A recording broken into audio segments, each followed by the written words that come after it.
Good evening. Welcome to the June 10th Village Board meeting. We are here continuing with our virtual Village Board meetings. And there's a very, very hefty agenda for tonight's work session, but I know we have some opening announcements and comments from my colleagues on the Village Board. So Trustee Lopez, I know you have a couple of things you want to share, so why don't you get us started? Certainly. Thank you, Madam Mayor. Good evening, everyone. Good to see you. To our BFJ friends, welcome. Always good to see you as well. Excited to have you share the latest on the comprehensive plan front. This has been a difficult week, in a difficult month, and a difficult year for our community and for our country. But our community has come out in force to show, in particular, where its values are. The murder of George Floyd on Memorial Day weekend has caused a lot of us to reflect on our individual and organizational and collective experiences. And one of the beautiful things that has come out of it is that it has created a space for a lot of people of color in general, Black folks specifically, to talk about what their experiences have been like. And it has also caused a lot of white folks to reflect on what their experiences have been like and what opportunities they may have to deepen their own reflection and identifying opportunities to remove biases and better themselves. We've seen that the youth has led a lot of this movement here locally, and that has been really buoying to me because it shows that while some of the older folks in our community, and I'll count myself as part of the older folks only because I can't count myself as youth anymore. I think I'm past youth. So part of the older folks. It's me and Frank Fish, so the experienced ones here. And so, we've been around long enough to feel like this is still going on. It's unbelievable that violence against citizens from the police is still going on, in particular toward Black folks. And that can be very disheartening. And so to have the mantle be picked up by the youth in the community wanting to do the most that they can in order to dismantle racism that is systematic, but also to recognize what are the ways in which we can be activating conversations within our community. That's an incredibly powerful thing. And so much gratitude to Jalay and all of the folks who are leading a lot of those efforts. That work continues. And one of the things that I said at the NAACP rally on Sunday was that I wanted to see folks get connected and activated with things in the community. So being part of our library, being part of our local school board, being part of our board of trustees here, and being involved in local government, the work that happens on the ground happens at a local level, and it's important for folks to get involved. And so encouraging that involvement, particularly if you care about equity, we need your voice in the comprehensive plan. We need your voice when we're developing a vision for the future of the village, and at all times. So please, I encourage that work to continue. The second thing that I wanted to talk about was the census. So when I went to go drop off books, so a shout out to Jaime and others who are helping to do the book collection on Tuesdays, 9 to 11 at the community center. Super, super helpful. My wife has led KonMari like effort throughout my house. And so I'm going to end up like this bookshelf over here is going to go, everything's going to go. But we started with the books. And so we dropped off the books, and there was an opportunity to also pick up a census bag. This is a drawstring backpack that had some pencils and a coloring book and some clips with the census on it. And my father-in-law recently saw it at a social distance responsible visit. And he goes, "Oh, I like your bag." And I go, "Thanks. Did you complete the census?" And even though I'm in this position in which I talk about the census every chance that I get, I hadn't talked to him about it, and he had filled it out. But it to me sparked the conversation in a way that I would not have usually. So what I am encouraging is this. Go on Tuesdays if you're possible. If you have the capability, go on Tuesdays 9 to 11. Drop off some books that you have that you no longer need because our community would love to read them. Pick up a census bag and use it as your masked up social distance, but as a way to promote the census because I have found it to be a very useful thing to do. those are my two big things, and maybe something else that jumps out at me, but those are the two big things that I want to make sure I definitely touch on. Thank you, Madam Mayor, and thank you, everyone else. Thank you, Trustee Lopez. All right, I can't see everybody at the same time, so Rika just unmuted. So Rika, you go up next. Yeah, when you asked, I said I don't have much to say today, but I'm hoping you're going to raise your hand or something. I am, if I go in and out. So, whoops, sort of having a hard time here. I just actually wanted to say that as we go into phase, in addition, thank you, Omar, for those thoughts and those reflections, and to remind everybody about the books. I'll be doing that. I am actually in upstate New York and speaking remotely. Thank you to Zoom. So it's great that we now can do this wherever we are. I want to, so I'll be doing my books next week. It's a great program and I appreciate it. I wanted to remind everybody that as we go into phase 2, which have already started in upstate New York, so I've been learning a lot up here, but I'm going to hope that everybody, as they start going back to respective jobs, if that's what is happening in our community, that people still keep their masks and their distance, but more importantly for me, for our community, is that people really go back a lot to the stores that they haven't been to and the restaurants that they haven't visited in a while, and the hairstylists that will start to be opening. I think on June 23rd, some of our local shops will be opening in they've been without revenue probably, I think, about 3 months. In many cases, that is a clear economic devastation for some. So I really want to encourage, I know the mayor's going to talk a little bit more about this in a bit, but I really do want to encourage everyone to be careful, keep a distance, but also to support all of our local businesses in as much as they can. I plan to be going out to dinner every night as soon as I'm able to, and shop local.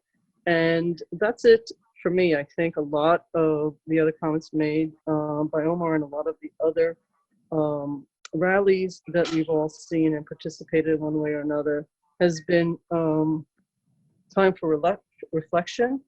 And I agree with everything Omar said, but I have to say that once again, living in Ossining has made me amazingly proud. We are, from my point of view, I wouldn't live anywhere else. We are a great symbol for communities coming together peacefully, people from all backgrounds, all ages, coming together whatever way they can, from a distance, in person, really in every possible way. I've been speaking to a lot of constituents. It's been eye-opening. It's time to sort of make some change, and I know and expect that everything from looking at our budget at the end of the year and how we look at budget both for the police and every other initiative, I think we'll have a different lens this year than we've used in the past. I look forward to it, actually. So that's it for me, and look forward to the rest of the agenda. Thank you, Mayor.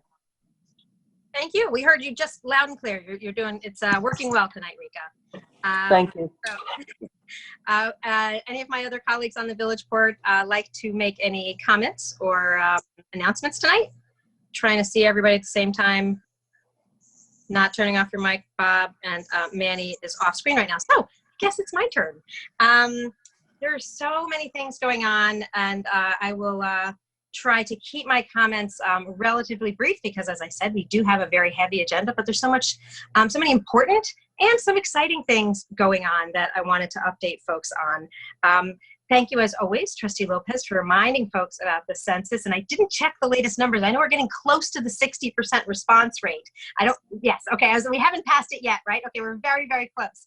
And we only got to 64.7, I believe it was 10 years ago. So we are definitely on course to bust right through our 2010 response rates, and that is in large part thanks to the terrific partnerships with so many folks in our community, so many organizations, trusted sources reaching out to their members, their constituents, their partners, and we are really, really grateful to everyone who's responding to that, and and understanding how incredibly important it is for our community to be accurately counted so that we're well represented and so that we have access to all of the funding that is due to every resident in our community.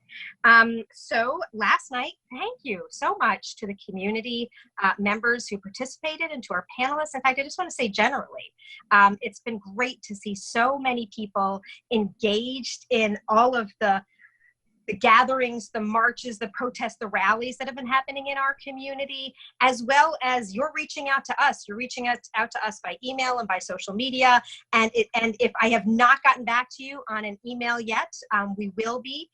Some of the questions that people have been asking have been related to what are our police policies and practices. And thank you so much to Chief Sylvester and to the whole department for being such helpful facilitators in these public gatherings and expressions in the last week and a half. I appreciate, I had a great conversation with the chief today, and we're going to have the board of trustees and I will have a statement on that subject coming out by the end of the week, I think. And the Chief Sylvester, I don't want to tip his hand as to all the work that he's been doing to make sure that our policies align with our practices. And there's so much good news on that front. Not surprisingly, the Austin Police Department has been very focused on community policing for many years, and having these conversations that we're having in society today in response to the horrific tragedies related to police conduct. It's actually very reassuring for us to have these conversations in Ossining. So I look forward to being able to discuss that in greater detail. The other big thing that we did this week, this is night 2 in a row for the board members and some of our staff to be in a virtual meeting. Thank you to the dozens of people who participated in last night's virtual village hall related to youth programming and how we can dismantle racism by youth-guided conversations and programs. And thank you to Jalay Knowles and Catherine Buzang-Hill, who are special guests, to tell us what they've been hearing during the gatherings that they've organized down at the waterfront with community members, largely young people who are in high school now and recent graduates. It was enlightening for all of us and a really thoughtful conversation. And thank you to everyone who submitted questions and attended and followed up today with messages asking further questions and where do we go from here. And it was it was a good conversation for us to have. So we've been talking a lot in the last year and a half about the Youth Bureau that the village is putting into place. And then things are, like everything else, the timeline for things is a little bit different than we anticipated with the coronavirus.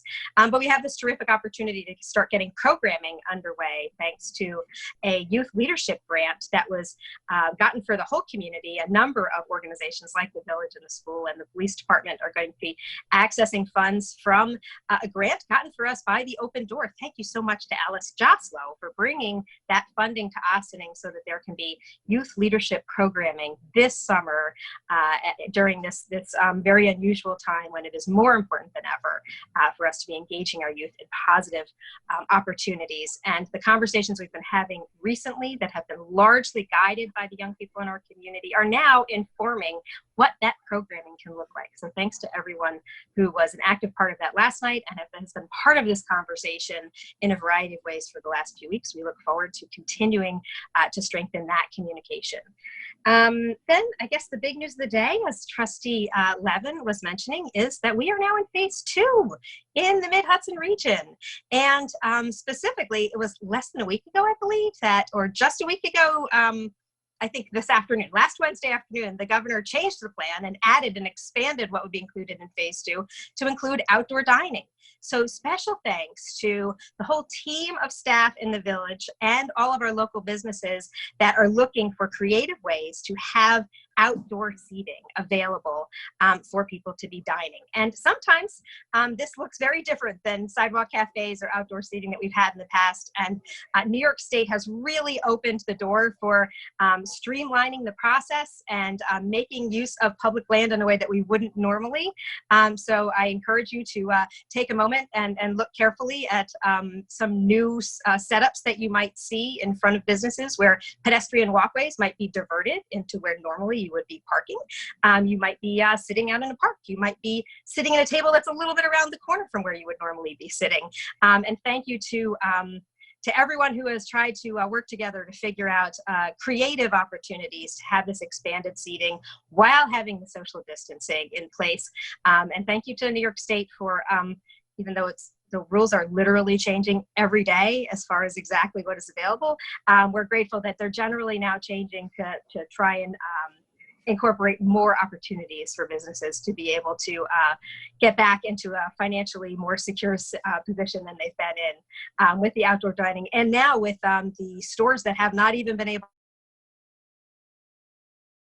So it's great to see more and more local businesses opening up. And I know that while I have naturally flowing gray hair that has been doing pretty well in the coronavirus, I am among the many people who is really excited to make an appointment at one of our local salons. You can't even see the bottom of my hair now in the Zoom meetings. It's gotten a little out of hand, even for someone low maintenance like me.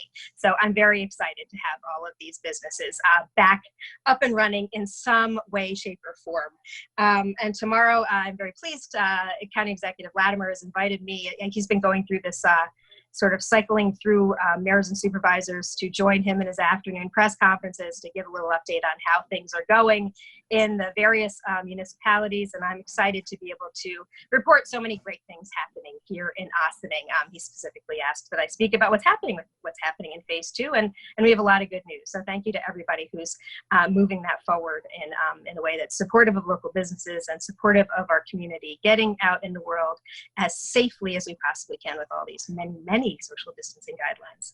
And I know that we have some staff here that can speak further to anything to do with social dining or outdoor seating if I misspoke, or if there's anything more to clarify. Are there any other items from the Board of Trustees that needs to, because not everybody spoke? You're good? Okay, then Madam Manager. Thank you, Mayor. Just one item, administrative item, Preparation Council. Are we also talking about the train station parking resolution? I think it was. I think we could talk about that briefly, Madam Manager, just based upon the clerk's recent memo that I believe she sent to the Board of Trustees. Okay, so do we want to do that towards the end of the meeting, or why not? Because I don't believe that the clerk will be joining us, so we can do that towards the end. Okay, and I think if we need her, we can also dial her in. So sure. Okay, because I think we've been quite busy, so that there was a little administrative oversight there, and we do have a very healthy agenda. Yes, we are trying to facilitate as many business openings as possible. Jaime Martinez, our new planner, along with Joe Agostinelli, have been meeting with business owners individually to accommodate particularly ones who need to do things with regard to outdoor dining or using any space that they don't typically do. We did an emergency order so that we could cut through a lot of the, some of the process that we have here. We have expedited the permitting process and waived the permitting fees, and we are trying to create where we can, where we have the capacity to, where we can do things to facilitate the social distancing guidelines for pedestrian traffic around dining areas, things. It's a little challenging, but we are doing our best, and we have a lot of businesses that are very eager to start. We're trying to get them started as quickly as possible. We made really good headway this week on that. And we also have many businesses that have not been able to do anything for quite some time. They're opening, and the rules can be confusing, and we are trying to keep up with the guidelines, and our building department in particular, our planner, our DPW, we're all working very hard to make sure that people know what the rules are and that we are facilitating those to the best that we can on their behalf. So that leads us to another thing that other areas that are starting to open up. And as you know, and as the mayor spoke, we're looking to do things this summer. While camp is allowed to go forward, the regulations for summer camp are pretty complicated. So none of this is as easy as it seems, and it's not the camp that we know. So I would like to have our Recreation Superintendent, Bill Garrison, give a little update on what we are planning, what we believe we are able to do this summer, and what we are doing this summer, because we do have a lot going on. Thank you. Good evening, Mayor and Board of Trustees. Yeah, as the Mayor indicated earlier, things are changing very quickly. But one thing is that we're actually getting some more guidance about recreation programming. This week we did get the guidelines from the state regarding camps, and as we thought, the guidelines are really going to be put a lot of constraint on how camps would be running, and it just would not be camp. One of the things that they're talking about is that you have kids in groups of 10 and they stay in that group the entire time. They don't mix with any other group. That's one of the examples. So that's kind of tough if your friends are going to camp and they all can't be in that same group of 10. We also got some guidance about recreation opening from the New York State Recreation and Park Society. And they gave out a great document, and it talks about all the different areas of recreation and gives guidelines in each one of those areas. Everything from outdoor events to opening bathrooms to renting out pavilions. And all of those programs cannot start until phase 4. And, you know, our best guess right now is that would kind of be mid-July. If we're going by the calendar every 2 weeks, it would give us up to July 14th. So we are shooting for a July 20th start of summer youth recreation programming. And it will not be under the Department of Health with camps. So we have to make sure that our programs don't meet the guidelines or the requirements for a camp. And one of those is that we cannot run a program more than 4 days in a row or 4 days within a 2-week time period. So what we're going to be doing is we're going to be running a program Monday through Thursday, 1 week, and that's going to be what we're going to be calling Summer Playground. And at different parks, we will have programs going on that kids can go to and have a number of different activities that kids can engage in. And that will be Monday through Friday. And then in the next week, that week will be full of different types of specialized type of programs. There might be a chess club. There might be a paddle sports program going on at the riverfront. We might do STEM programs, Lego programs, robotics, poetry.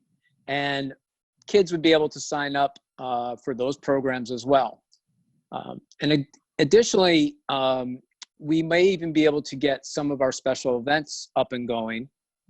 Again, all this is going to require on what happens, but mainly the guidelines are for phase 4 is about social distancing, limiting the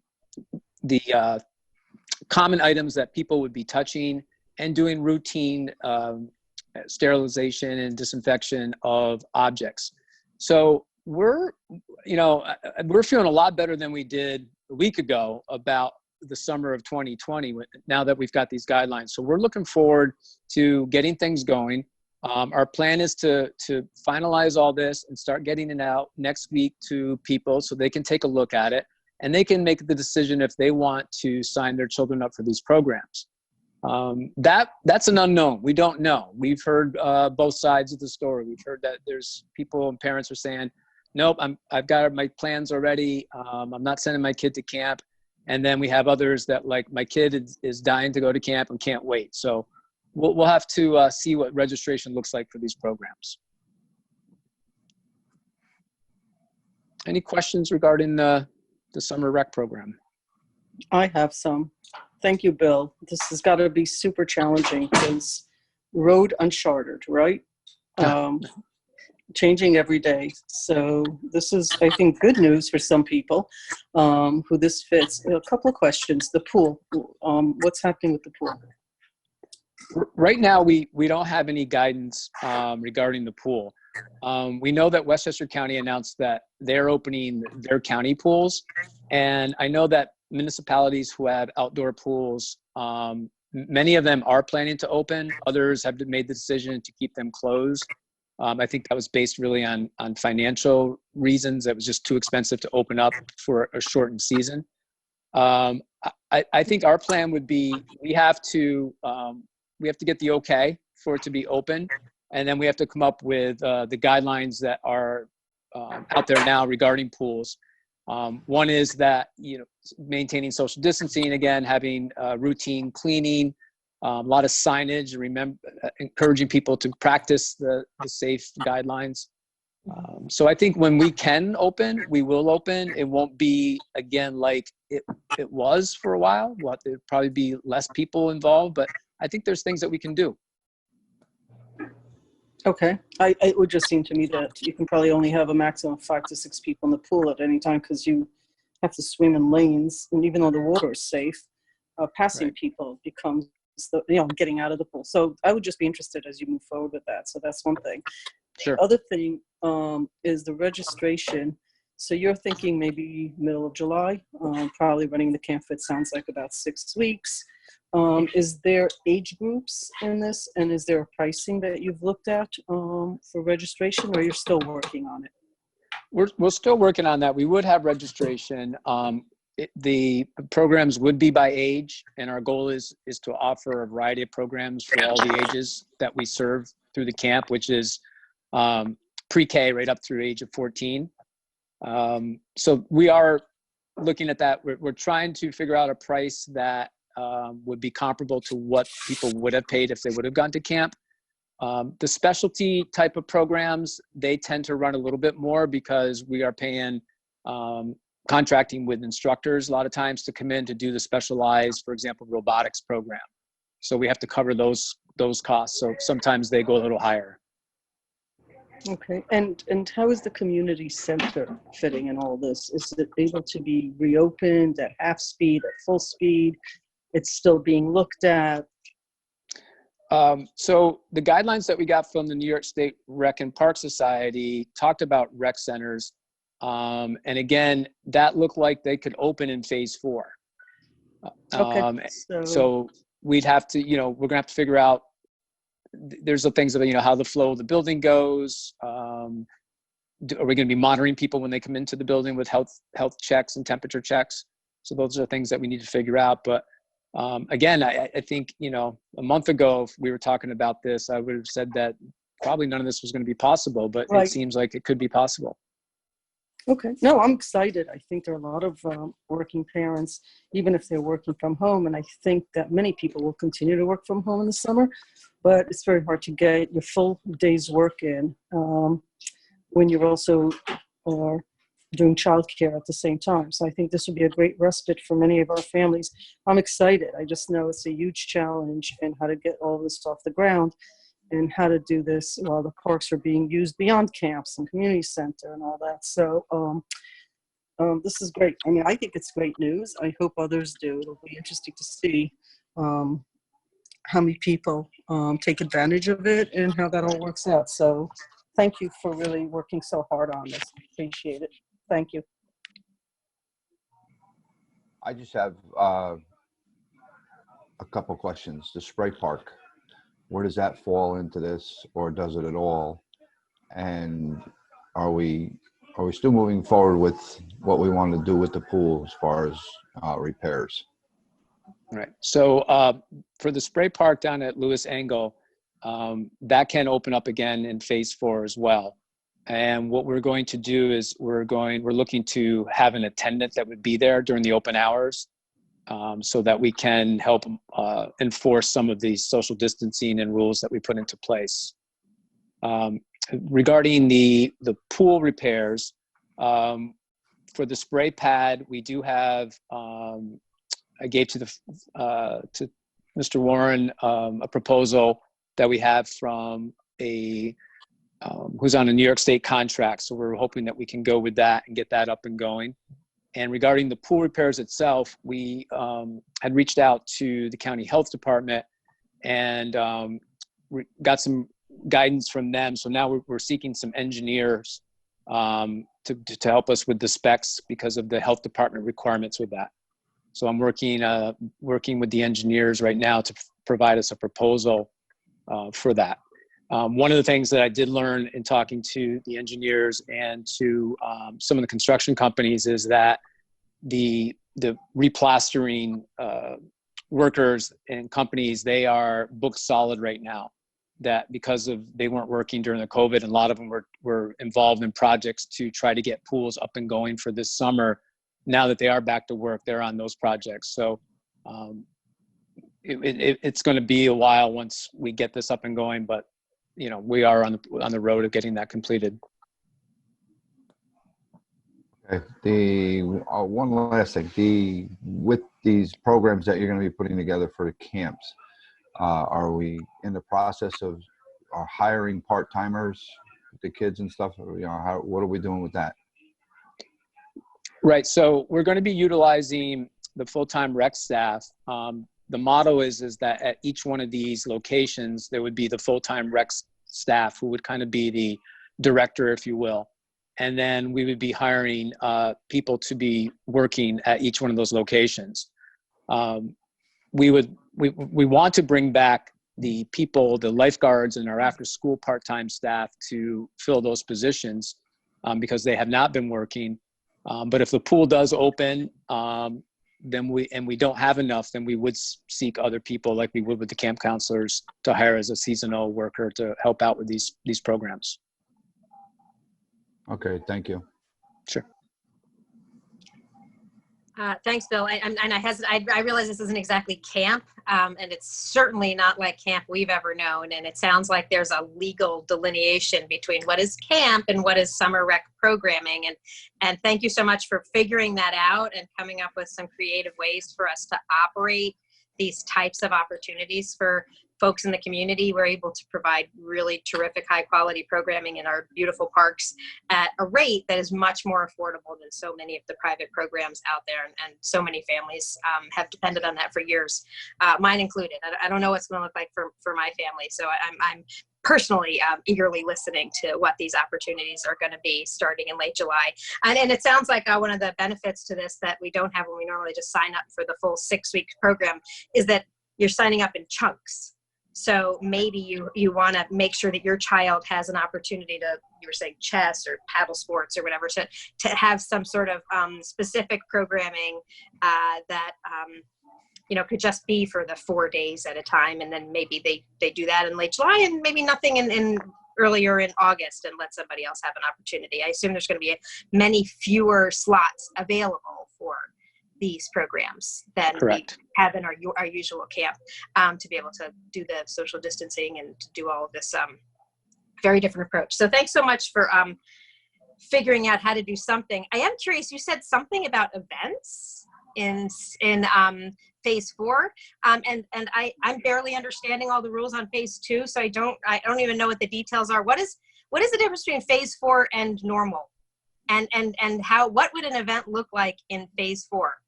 And anybody can answer that. Well, I'll just mention from the New York State Recreation Park Society, the guidelines that they put out. They are not associated with any of the state guidelines. This is it's a recreation. It's the New York State Professional Recreations Association. They're saying that in phase 4, events can happen, but there are criteria that needs to be followed. And just generally speaking, what it seems to be is that in phase 4, most things can happen, but there is the social distancing that needs to keep occurring, hand washing, you know, there's little things that need to happen, but for the most part, everything was you could do it. I thought, Bill, that phase 4 also includes still doing thermometer taking, like both in staff and participants. Am I wrong about that? Because that causes lines and other issues. I'm just asking. I don't actually know, but I don't know the answer to that. Okay, something to look at. Thermometer thing is a good thing on one hand. On the other hand, if you have 50 people show up for 7:30 event at 7:25, it does take a little bit of time, and then there has to be somebody that sits there and says you can't come into this area. Right. So that's just something that I'd be interested in, and I think that's an I mean, I think that's just something, like you said, you're going to need a lot of signage for things. Yeah. Thank you. Karen, did you want to comment on events?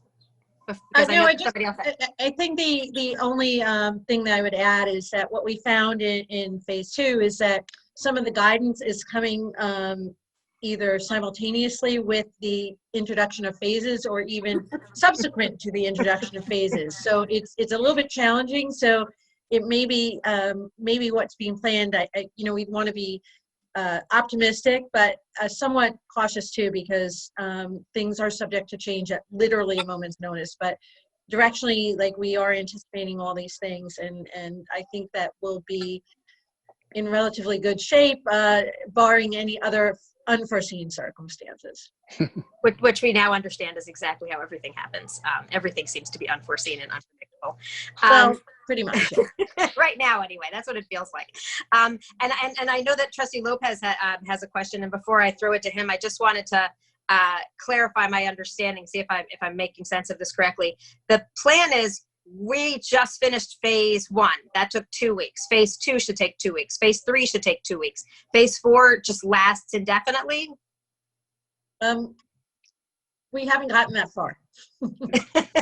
Okay. Let's hope we continue. I think there's more phases. Hopefully there'll be more phases, and at some point we'll be somewhere where we were before.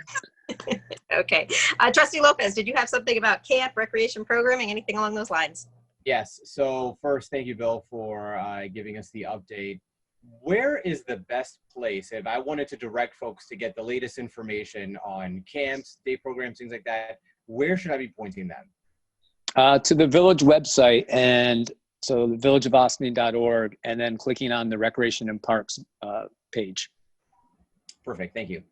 If you have more people that are signed up than space, how are you deciding which folks? Is it first come, first serve, or some other process? Well, the camps have always been on a first come, first serve basis. Ryder Camp was usually a very popular camp, and that one would close out. With every year, even with camp, we do our best to try not to turn anybody away. And we would certainly continue that to the best of our ability with this. Thank you. But I do want to note, if we were to go to full capacity based on the guidelines, we're still at about a quarter of what we would typically be able to serve under normal circumstances. I think that's correct, Bill? Do I have any? Yes. Yeah, our camp is about, 500, 550 kids. So we would, with the guidelines, only be able to take about 120. And that's what some of the camps that are opening. I know, like Asphalt Green in Manhattan is doing their camp, and they have a camp of 800, and they are only taking 200. That's interesting. So the thing that comes up for me when I hear that is that it's the parents and guardians that are most plugged in, the most savvy, that are going to be able to take advantage. And those aren't necessarily the ones that, I don't know if you can kind of qualify need, but my sense is that if you are less savvy and less plugged in, that you're at a disadvantage. And so do you have any thoughts about what maybe the unintended consequences of having first come, first serve with such limited spots? Well, we when we do the registration, we send it out to the people who registered before. So everybody that's been in camp before last year, they would all get that same information. And the majority of people who did sign up for camp already in March, was 90% of them did it online. So that number has greatly increased. I don't know if we'll get to that point where we don't have spots for kids. Maybe we do, but I think that I don't know what else we can do at this point. We can't open the community center for registration. Maybe we get creative and we have a table in Market Square where people could register. That might be an option. I'm just thinking off the top of my head right now. Yeah, I'm so glad you brought that up, Trustee Lopez, and having been one of those parents trying to get spots for my kids in Ryder Camp. And we do it, but every year they kept doing a better job at making it more accessible to folks. I remember being one of those really grumpy people that was sitting in a long line for hours in the way that we used to do it years ago, long before Bill. And so many more people are doing it online now, and that's great. we have so many community partners that are doing activities and outreach in their own ways.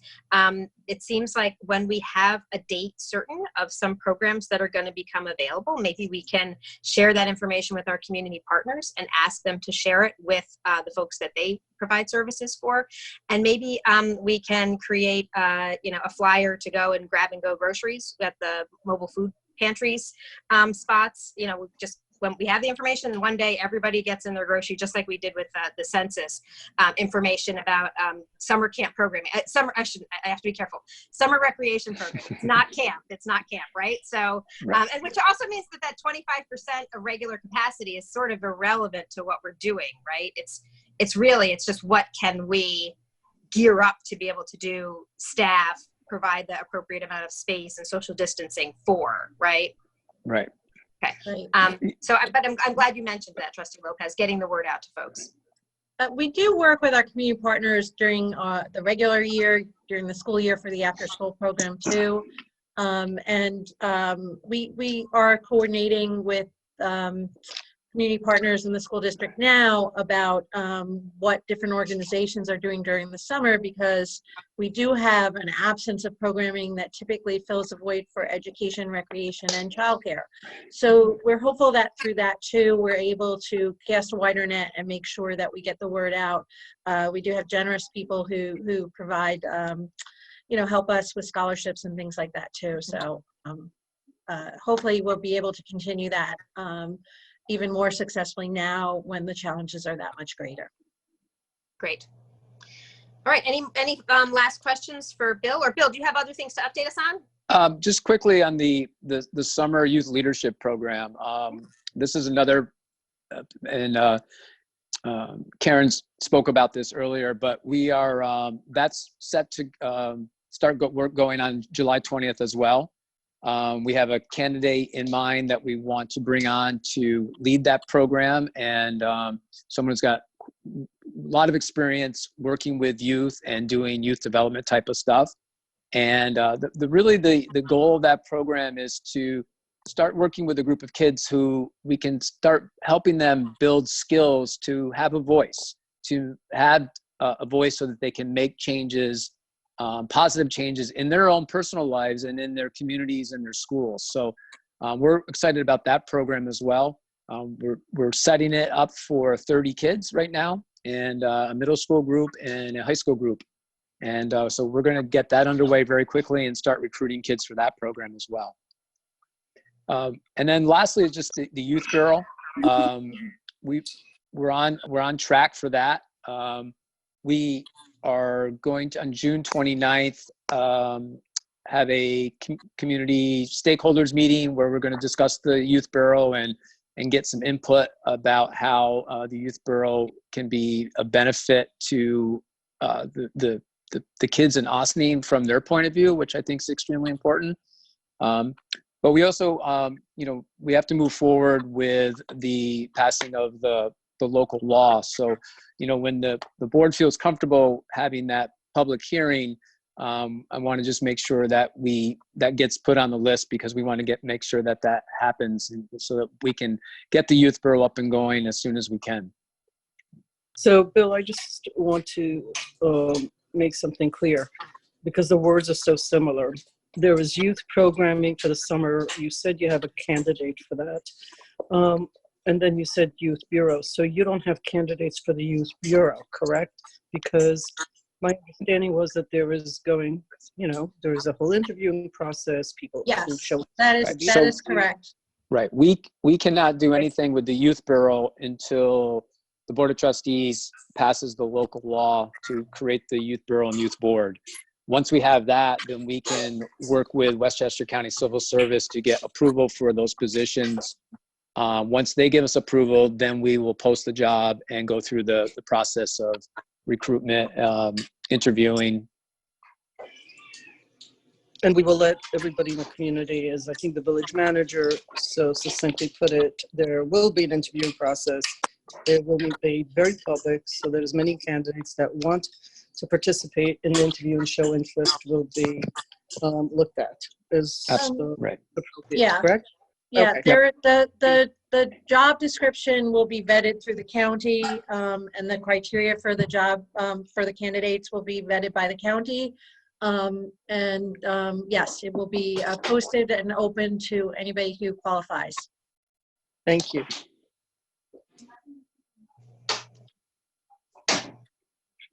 Victoria, you have a few more questions, I guess, for Bill. So thank you, Bill, for the update on all the great things that you're working on it. I have a few questions for you in regards to the rest of this programming that you have done. And I'm sure I don't want to get into logistics, but you know, one of the concerns that I'll have, because they're so remote and you know, all these different places, transportation, I'm assuming you have looked into that as well. How is that going to work with all these regulations? Staff training, I'm sure you're looking into that, or you already have. Obviously, with all this stuff, you know, we're going to be dealing with kids and coming in from different places. That's a concern that I have, not just for them, but for our staff as well. And has the refund money from the people that pay already for camp has it started? And if that's the case, what are we telling them on with the new system, with this new program that you're putting together now? Are we sending, maybe that's one way to do it. We have their contact information, then we can start telling them, you know, we are doing this a little bit different from what we expected to do, you know, that we were expecting to do. And, you know, take advantage of this. So that will be another means of communicating to our community as well. So, and the last one that is not related to this is related to the pool and the maintenance that you brought up. The $100,000, again, so I want to make sure that at some point of time when you get the estimate from the engineers that they're giving you for pricing for this, is that included in the soft cost? As part of the $100,000 estimate that you originally brought up to the board.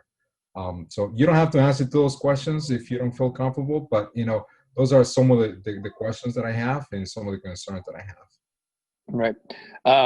Yeah, I think just one with the transportation, we wouldn't be doing any transportation.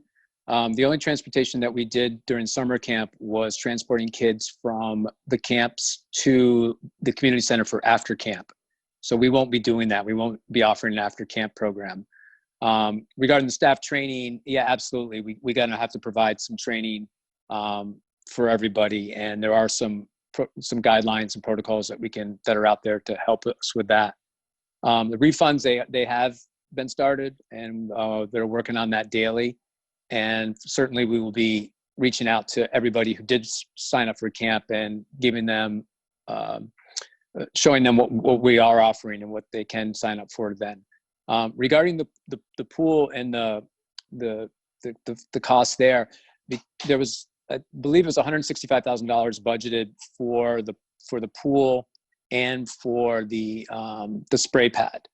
So the spray pad is going to come in around $40,000, and so that leaves us, you know, $125,000 for the pool. So I think that we do have the soft costs that you speak of would be covered within what we have budgeted. I'm looking forward to see those estimates, obviously. So okay. Yeah, sure. Okay, thank you.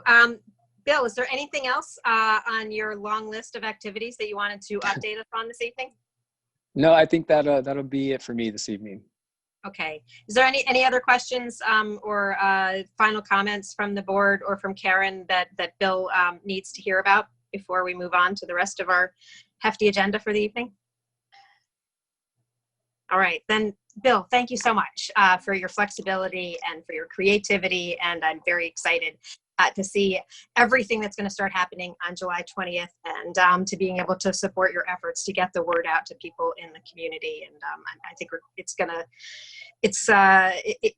it looks like it's going to be, you know, while a very different season, it's pushing us to think about things in a different way, and maybe we'll be better for it in the end. And I'm glad that there are some opportunities to be able to support young people and families in Austining, and thanks for trying to figure out how to make that happen in a really tangible and valuable way. Thanks. Thank you.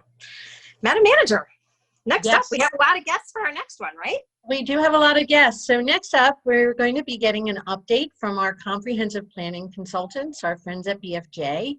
So I'm going to turn this over to Jaime Martinez and the crew from BFJ, Frank Fish, Simon Cates, Jonathan Martin, and Sylvia Del Fava. So I will leave it to them to talk about where we are with the comprehensive plan and just give the board an update of where we are and where we're going. Specifically, we're going to be talking too about the environmental review process and what we're going to need to go on to possibly the next stage when we're making zoning changes too. Hello, Mayor, Board of Trustees. Thank you again for listening to us today and allowing us to come in and talk a little bit about the update to the comprehensive plan process. As you know, it's a pretty long, lengthy, and involved process, and so there are a lot of different components that come into play. As the manager mentioned, we are going to talk a little bit today about the updated chapter for land use and zoning, some of the information that we've gotten to, and also the implications that some of the information that we're getting has on the environmental review process. Because the comprehensive plan really is this look at how our zoning and planning works and what changes are needed, it tends to be that these result in recommendations that need to be made.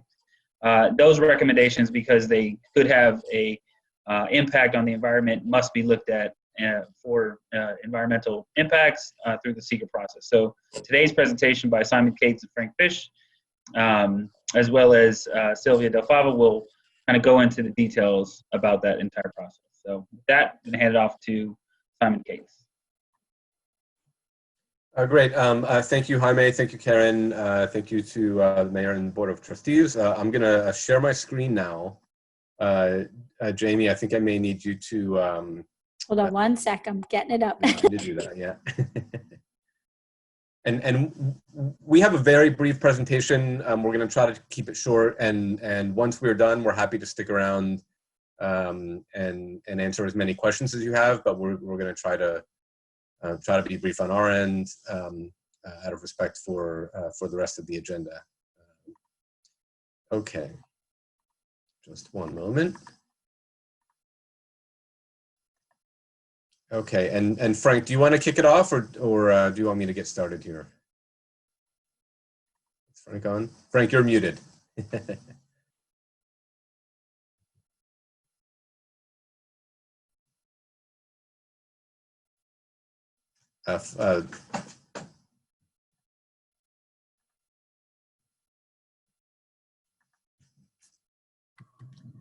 Yeah, sorry, you go ahead, and then I'll pick up on the zoning and seeker slides. Okay, so just briefly by means of introduction, a couple of slides that that folks may have already seen, but it's helpful for a reminder. This is our comprehensive plan steering committee. We've been meeting with this group on a monthly basis. Our next meeting is coming up next Tuesday, June 16th. This is the group that is really our primary liaison into the community. They're going to be reviewing all of the chapters that we produce along the way. They've been providing great insight on public outreach and so on. So this is the group that we've been meeting with most closely. Here is a few other members of the broader team, village staff, and our team. Again, that we've been coordinating with closely along the way so far. Next here is our timeline. Now I know that a lot of you have seen this already, but we like to come back to this throughout the process. It's helpful for us to make sure that we're staying on track, but it's also a good reminder for everyone else about where we are along the way. There's a couple of key things that I want to highlight this evening. One is that we've started these subcommittee meetings This is something that we've talked about a few times. We've talked about this with the steering committee. These are different community stakeholders that have, topic area expertise that is going to help us develop chapters of the plan. We had our first subcommittee meeting earlier this afternoon with a group of community services organizations. We've got another one coming up on Friday with historical and cultural groups. And what we're going to try to do over the course of the next series of weeks is try to set up 2 of these per week. So these are going to start kicking off, and we're going to start getting this sort of more finely grained information about chapters of the plan that are going to help us write chapters. As we get early drafts of chapters together, we're going to share them not just with village staff, not just with the steering committee, but also with these subcommittees, so that we're continuing to get feedback along the way. The big thing that I want to highlight today though, and Frank is going to get into the detail of this, but is the sort of the connection between the comprehensive plan and SEQR, the State Environmental Quality Review Act. The way that ties into the comprehensive plan is that if the plan or the zoning has some recommendation that may have significant adverse environmental impacts, that's what's going to trigger an environmental impact statement. So this is a conversation that we've had with the trustees going back a few months, very early on in the process, in the interview process, and soon after that. That was at a sort of a theoretical level. And now that we're getting into some ideas and some, albeit preliminary recommendations, we're at a point where we might start seeing a nexus between recommendations that may come out of the plan to something that you may want to evaluate as something that may have an adverse environmental impact. So as we are developing these sections of the plan, which is where we are now, it's where we might start thinking about what is the impact going to be on the environmental review process. So that's the critical point here in the timeline. Next slide here. And so as far as where we are in terms of developing chapters, what we're trying to do along the way is as we develop a draft, we summarize it with the steering committee and get their feedback. That's sort of these items in green. Once we've gotten feedback from the steering committee, we dive in and develop the draft of the chapter. And the one that we've done that fully with, you can see that we're still early on in the process here, is the Village and Regional Overview. And one thing I want to highlight now is that this chapter, we wrote a draft, we delivered it to the steering committee, and it's now online for the public to review as well. And so that's what's going to happen sort of as we move through this process, is that we'll talk about some issues with the steering committee. We'll put together a draft. Once that draft is ready for the public to view, it's going to go online. So the community doesn't have to wait until the end of this process in order to see where we are. This chapter 2 is up online, and as we move through, as we get comment, as we finish these later chapters, they'll be online as well. A couple of last things I'm going to highlight before I turn it to Frank to get into a discussion of zoning and SEQR is just because we've got your attention tonight, and hopefully folks from the public are viewing or will view later. We wanted to put in a couple of plugs about ways to get involved, ways to stay sort of apprised of the process. The first is the website, austiningtomorrow.com. This is a sort of a hub where people can go to find information along the way. The other is a series of online tools that we're going to be deploying along the way to get feedback. Hopefully at some point, there was a lot of great discussion about this in the earlier segment of the meeting tonight. Hopefully at some point we'll be at a place where we can have in-person meetings. Is that phase 4? Is that August, September? We don't know yet. We would love to to have public workshops, meet all of you in person, meet members of the community in person. But in the meantime, we're doing everything that we can to make sure that we're continuing to get feedback now. And the one tool that's online right now is this ideas wall. The URL is here, and people can go there and submit their items for discussion. This is a screenshot of what some folks have put up there already. We've gotten some good engagement there, some great ideas, some discussion on some of these ideas. This is a tool we see as a way to develop a vision for the plan. And so that's what's online now. The next tool that we're working on, and we're going to share a draft of this with the committee in a couple of days, is a public survey. So that's the next online tool that's going to be going up soon. One thing I'll highlight here is that one thing that we do with a public survey is, even if it's being conducted online, we'll have hard copies, and we'll work with stakeholders in the community to make sure that we can get hard copies out to folks who are not online, to make sure that people can weigh in on the public survey as well. And then the next online tool that we're going to be deploying later in the summer is an interactive map.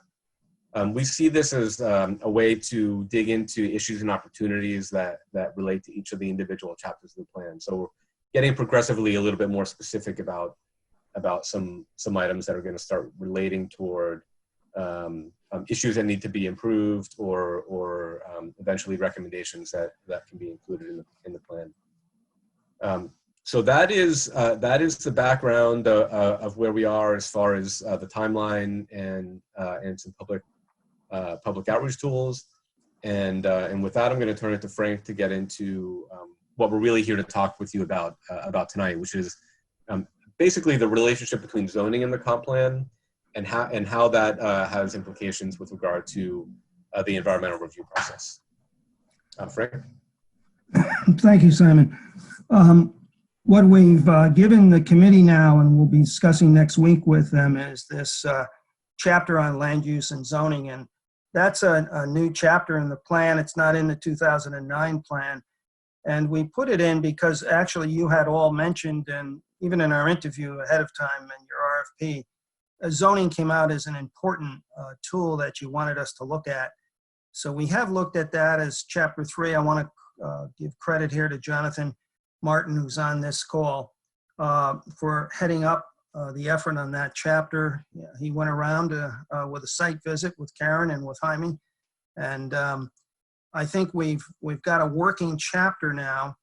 And the zoning is going to relate, of course, to the plan, and things that come out of the plan should set the basis for the zoning changes that would be made. So we're now have gotten into that, wanted to share it with you tonight, and then give you some reflections on the meaning of it for seeker. So Simon, you can go ahead here.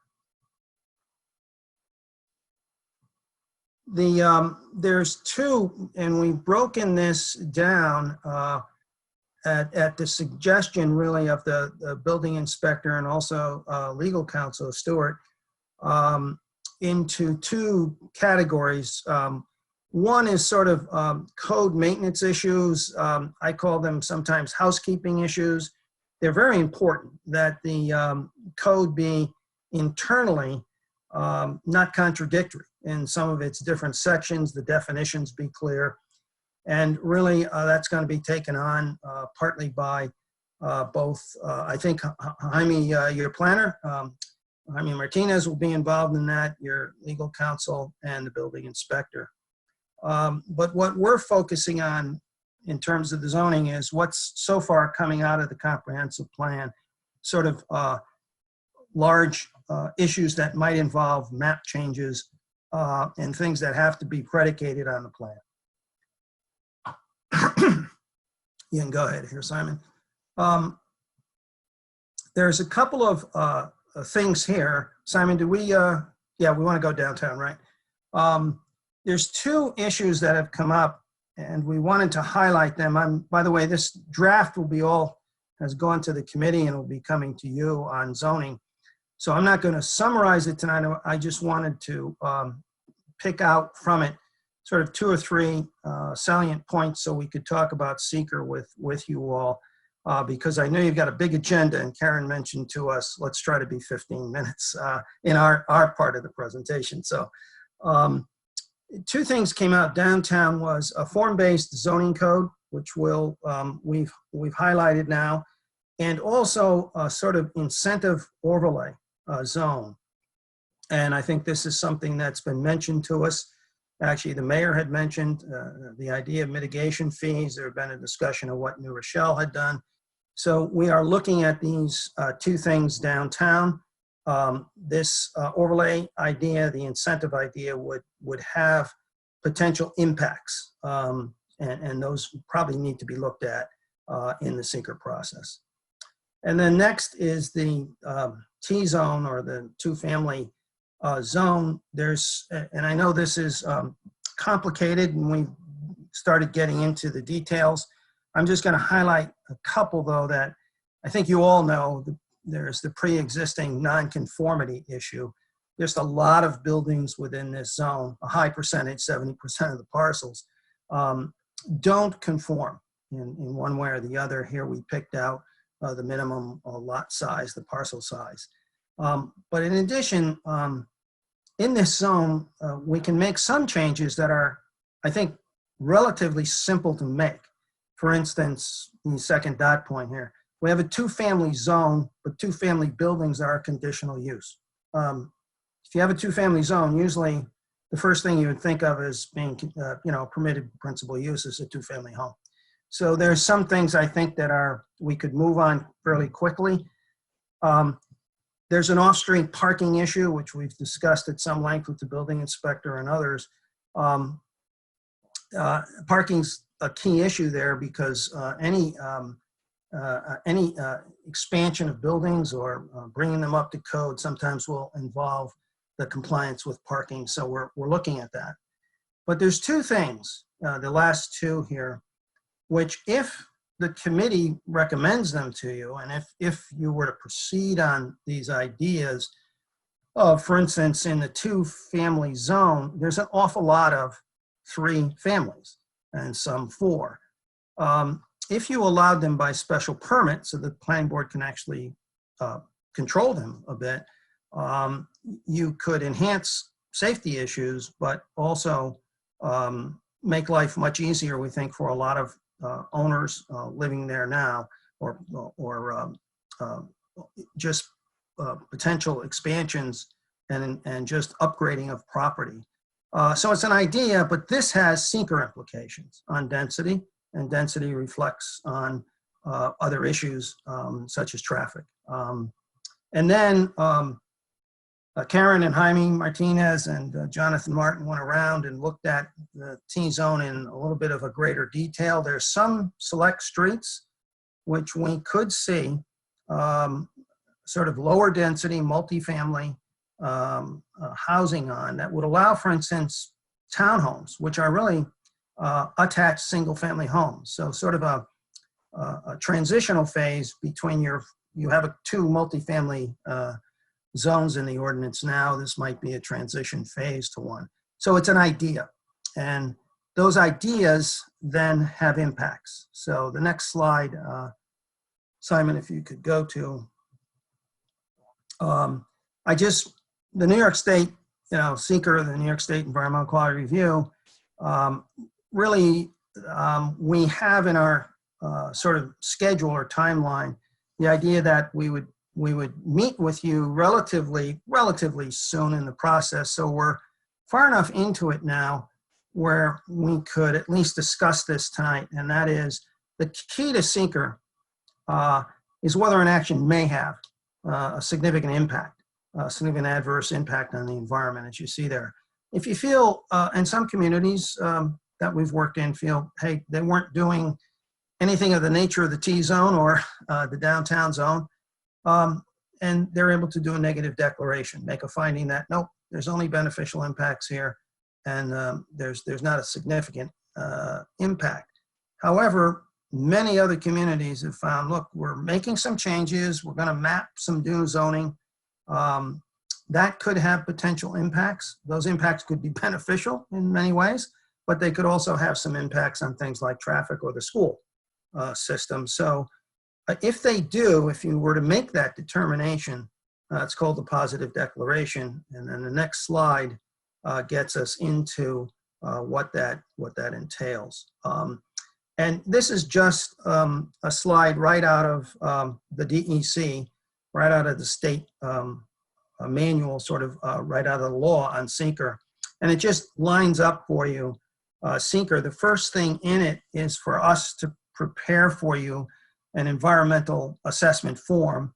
The planning board normally deals with these a lot, and you may have dealt with them on other issues, but once we've got that environmental form before you, it allows you to establish yourself, the trustees. You are the only ones that can be lead agency for either the comprehensive plan or any zoning updates. I don't mean to interrupt for a minute, but I thought that the EAC was not just the planning board, but that the EAC is part of the environmental analysis as well. Yeah, Rika, I was just mentioning here, and I can get to your question. There's only one lead agency, and the only one that can be a lead agency for adopting the comp plan or adopting zoning are you, the trustees. Now, having said that, though, your question's a good one. There are a number of agencies, and some of them you just mentioned, like the planning board, that would be considered under seeker an involved agency. That is, you might send it to them, and you should, I think, to the planning board for a referral or for a recommendation.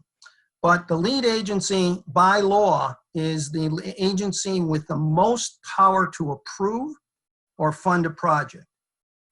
You are the only one under state law that can actually adopt the comprehensive plan, and you're the only one that can adopt zoning. So you are the one to be the lead agency, the trustees. And that's an authority also that you can't, by the way, I defer to Stuart here, because I've seen this in New York City. There was a couple of law cases on this, whether you can delegate your authority. And I'll leave that to the attorneys, but I think the answer to it is no. I wouldn't recommend it. You should be the lead agency. The law expects that, and DEC would expect that. So, but once you are, you want to, when you send out that EAF, it would be sent out to anybody who's also an involved agency. So all of your other groups, like the planning board, if they have any authority, they're involved. And then you have a third group of agencies. I'm sorry, I didn't mean to get so technical here, that are called interested agencies. So those are an agency that you could decide is interested, or an agency that requests that they be treated as an involved agency. So it's an inclusive process that way. Yeah, if I could just jump in here real quick, I want to convey to the board that the EIS process is the most thorough, most complete environmental review process that is provided for in New York State, right? So considering that the comprehensive plan in and of itself is extremely important. I remember even Mr. Lopez said on his third podcast that land use is the most important thing that a trustee does. It's the biggest way of impacting what goes on. In consideration of that, it's one of those things where normally an EIS is prepared for a comp plan. You could, of course, if you lived in a really tiny little village with a couple thousand people and not much going on and with zero recommendations, you could pass a new comp plan that's status quo, makes no changes, and doesn't need an EIS. But in the event that you're going to make some real significant changes that could have impacts on people's lands, schools, and other things, it's important to go through that environmental review process. And you as lead agency, as Frank Fish mentioned, are going to be working with interested and involved agencies. So it's your right to send it to the EAC to say, hey, we want you to help review this for us. It would be appropriate for you to send it to the planning board, who's going to have the most ability to kind of maneuver through these new rules. And so you would want to send it to them as well. But there are other interested and involved agencies that are eventually going to at least get a chance to look at this and provide comments, like the county and adjacent municipalities. I know there's a lot more for us to cover, and then we'll have probably more general questions. But before we leave this point, can you distinguish between what is an involved and what is an interested agency? Yes. An involved agency is one that has some review authority or some permit to grant. If you don't have that, then you're an interested agency if you request to be involved, if you request to be interested, or the lead agency could simply list someone as interested. You know, if a trustee wanted it to go somewhere.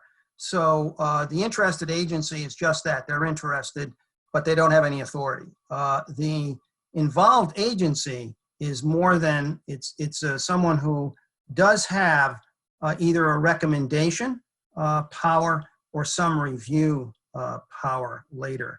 So state law, for instance, suggests on a comprehensive plan that it be sent to the planning board for their recommendation. It's not a requirement, but it gives the planning board a sort of an.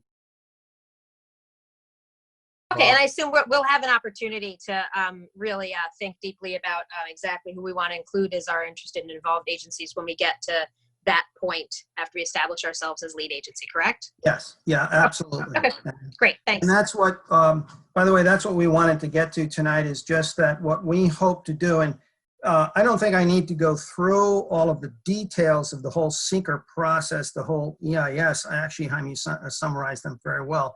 But the next slide just gives you quickly the next steps that we think we should do. And that is, we're hoping later this month, perhaps, to give you an environmental assessment form. And then over the summer, this could be in July, could be in August, but I wouldn't see why you couldn't do it really in July. It's up to you, but up to you. To declare yourself lead agency, so that that now gives you the status of lead agency. You'd send out the EAF to everyone. You'll decide who are we can suggest in conjunction with Jaime Martinez, who an involved agency might be, and then make some suggestions on the interested agency. And then we were hoping that over the summer, you could consider, you'll be getting the drafts of zoning as they're developed. And as we wanted to handle it that way tonight, because we're now into some zoning discussions that are significant. We think they're significant. And so as opposed to when we first interviewed with you and had our first meetings with you, we weren't sure under seeker how this should go, whether it should go to a full EIS or not. As you can tell, I think from the way Jaime just described this, we're all kind of leaning to this perhaps safest path here, maybe to make a positive declaration and do the full EIS. It's certainly the safest way, but we wanted you to be able to think about it, because this is a significant decision by the trustees. And if you get a sense from the committee that, and two of you are on the committee, that these zoning suggestions or recommendations that we've incorporated into Chapter 3 are things you're going to want to consider later in the downtown.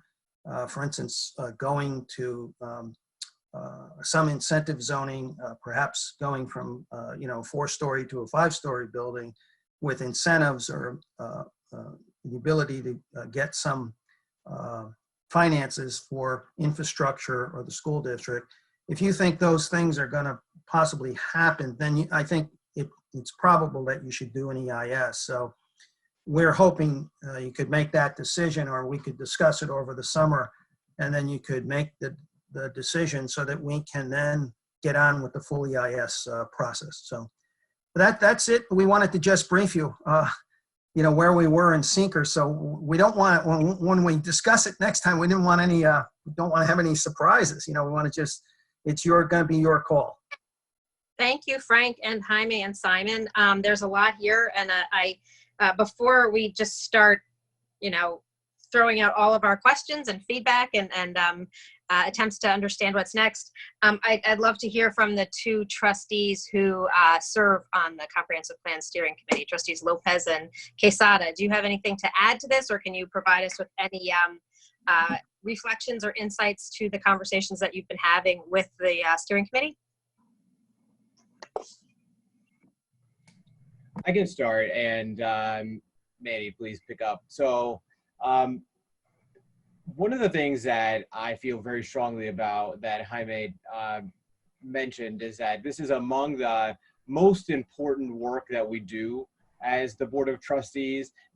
Land use is where we can have some of the biggest influence. Of course, this is all subjective, but it's my opinion, and you asked me, so there you go, where we can have the most impact in the community, and where having experts like the folks at BFJ and like Jaime makes a big difference.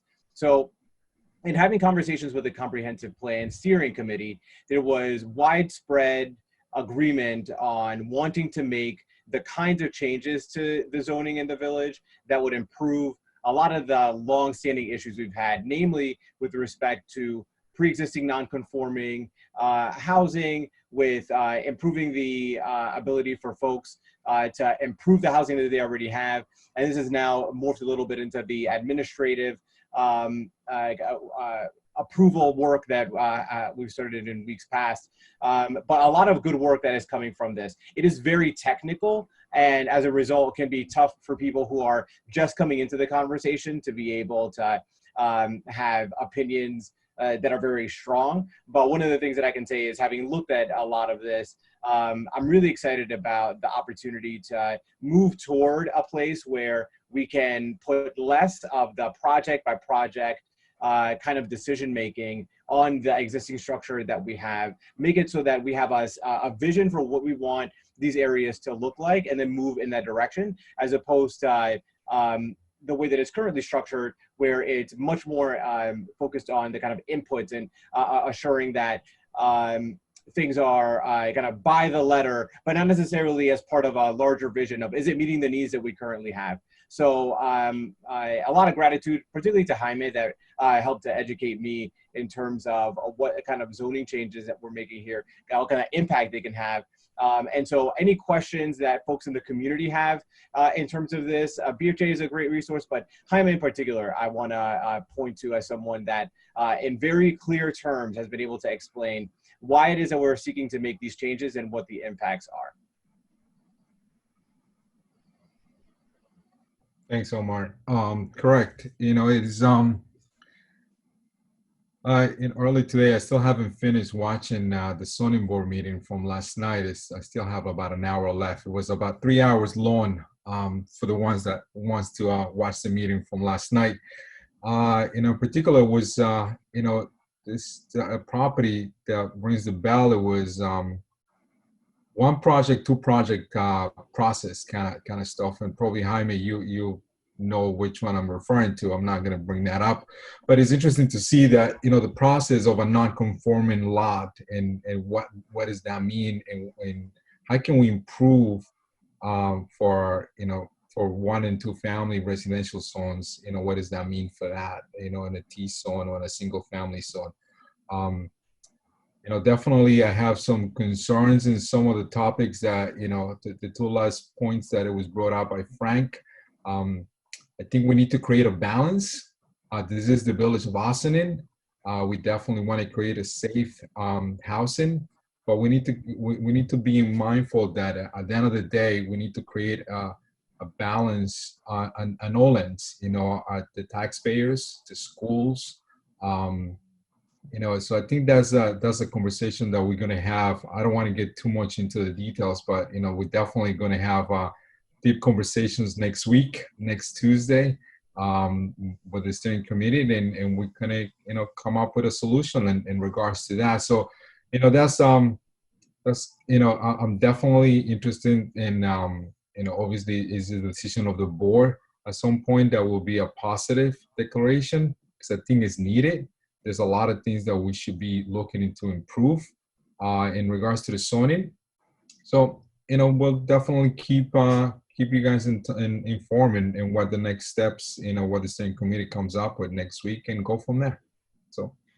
Yeah, and I also wanted to mention something that that was noted on the seeker sheet that was put up, the process, but wasn't mentioned, and that's the public scoping process. So part of the EIS affords the ability to do a public scoping process, which means that people from the community can reach out and say, these are the elements of environmental review that I think we really need to focus in on. And there are a lot of, I think, competing parties in the village that feel like their particular issue really needs to get focused in on. And there are some that are, everybody knows about, and that's the schools, taxes, things of that nature. But there may be some smaller groups that are really committed to their specific issue that we may not give as much attention to throughout this process. That public scoping process allows the public to come in and say, hey, I think you really need to pay attention to this component. And you can do it without actually holding a public hearing, but it is something that you can do as a public hearing. So in the event that we're able to do this in a public space, it could be done in person, or it could be done as a public hearing at a Zoom meeting as well.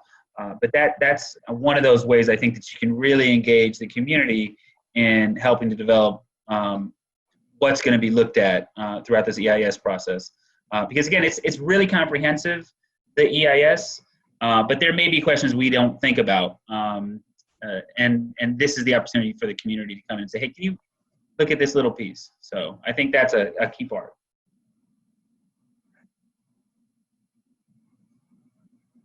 Thanks all. I think, yeah, there's no question to me that this needs to be a positive declaration. I mean, that was, I thought, pretty clear before we even started this. So I'm glad that the Comp Plan Steering Committee is recognizing that as well.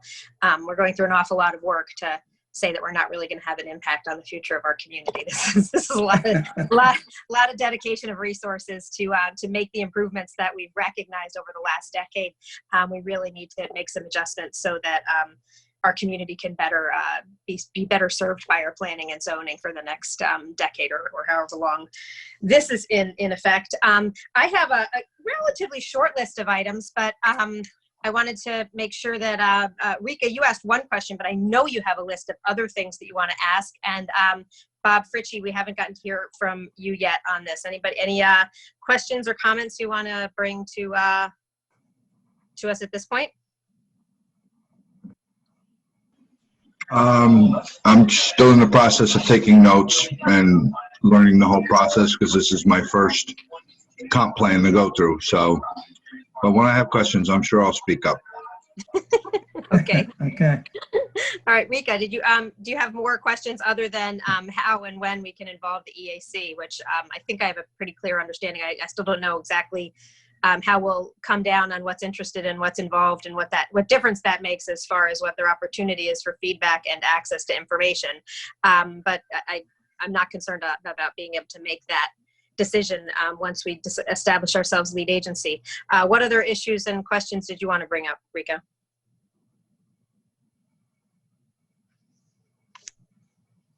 If you're there.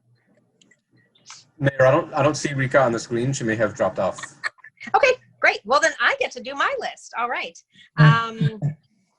Great. So, okay, a couple of things. You talked about creating the form-based codes and the incentive overlay zone in the downtown. I know what our downtown parameters are in our 2009, and you had that map up there. Yep, there we go, the village center. We had talked about focusing this more broadly in the whole business district beginning, well, not the whole business district, but the corridor beginning on Croton Avenue, going down through the village center as you have it here to the waterfront.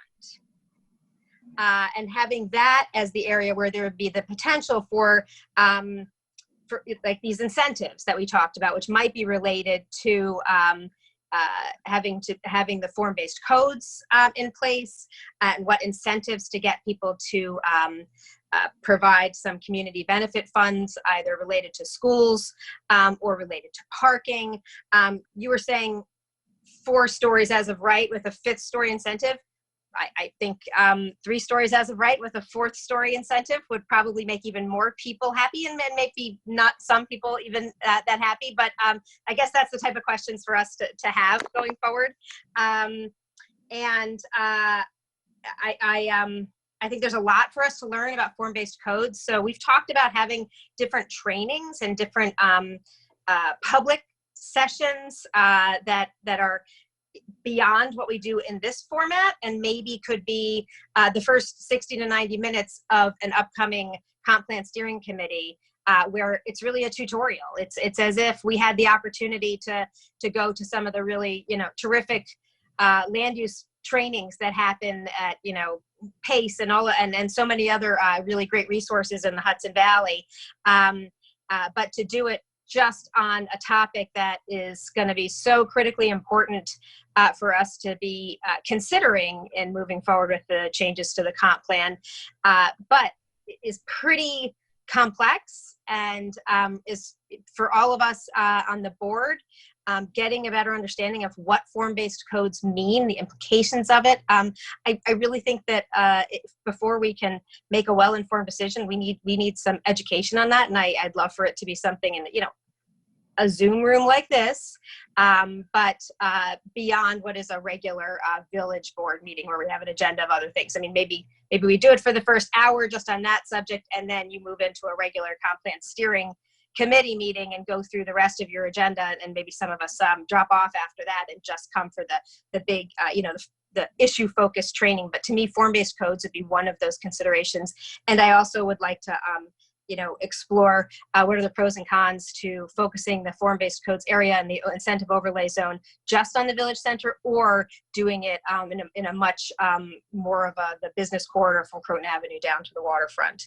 When you talked about T-zones and your bullet points made so much sense to me and were dead on. So I'm really glad that, you're recognizing some of these things that could be quick adjustments, or pretty easy paths to changes in our zoning regulations, making T-zone not a conditional use, making two-family housing not a conditional use in the two-family zone. That's a pretty logical next step to correcting our zoning code.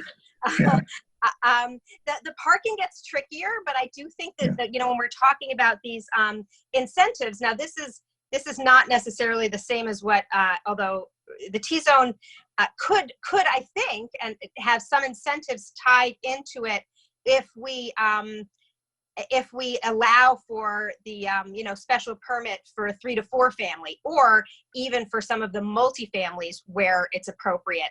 Could that be? I guess I'm really asking you a question. Is that a consideration where the parking is such a challenge for so many neighborhoods in our community for a lot of reasons? Some of them very healthy, totally legitimate reasons. There's just families have more cars than they did when houses were built. We have entire neighborhoods and blocks with almost no off-street parking, and a family of 5 could have 5 cars, and needs all 5 spots. That's some of it. We know some of it is just that properties are not being used the way that they're supposed to be used, and sometimes they're just being used in a totally legal fashion, but it's just we're in a different place than when these were constructed. So figuring out creative ways for parking is sometimes challenging on, as you said, these 70% of the parcels are smaller than the allowable area. So we know that the parcels are pretty densely built in a lot of these neighborhoods. And so if we allow them to go up to 3 or 4 units, or even to multifamily units in these neighborhoods,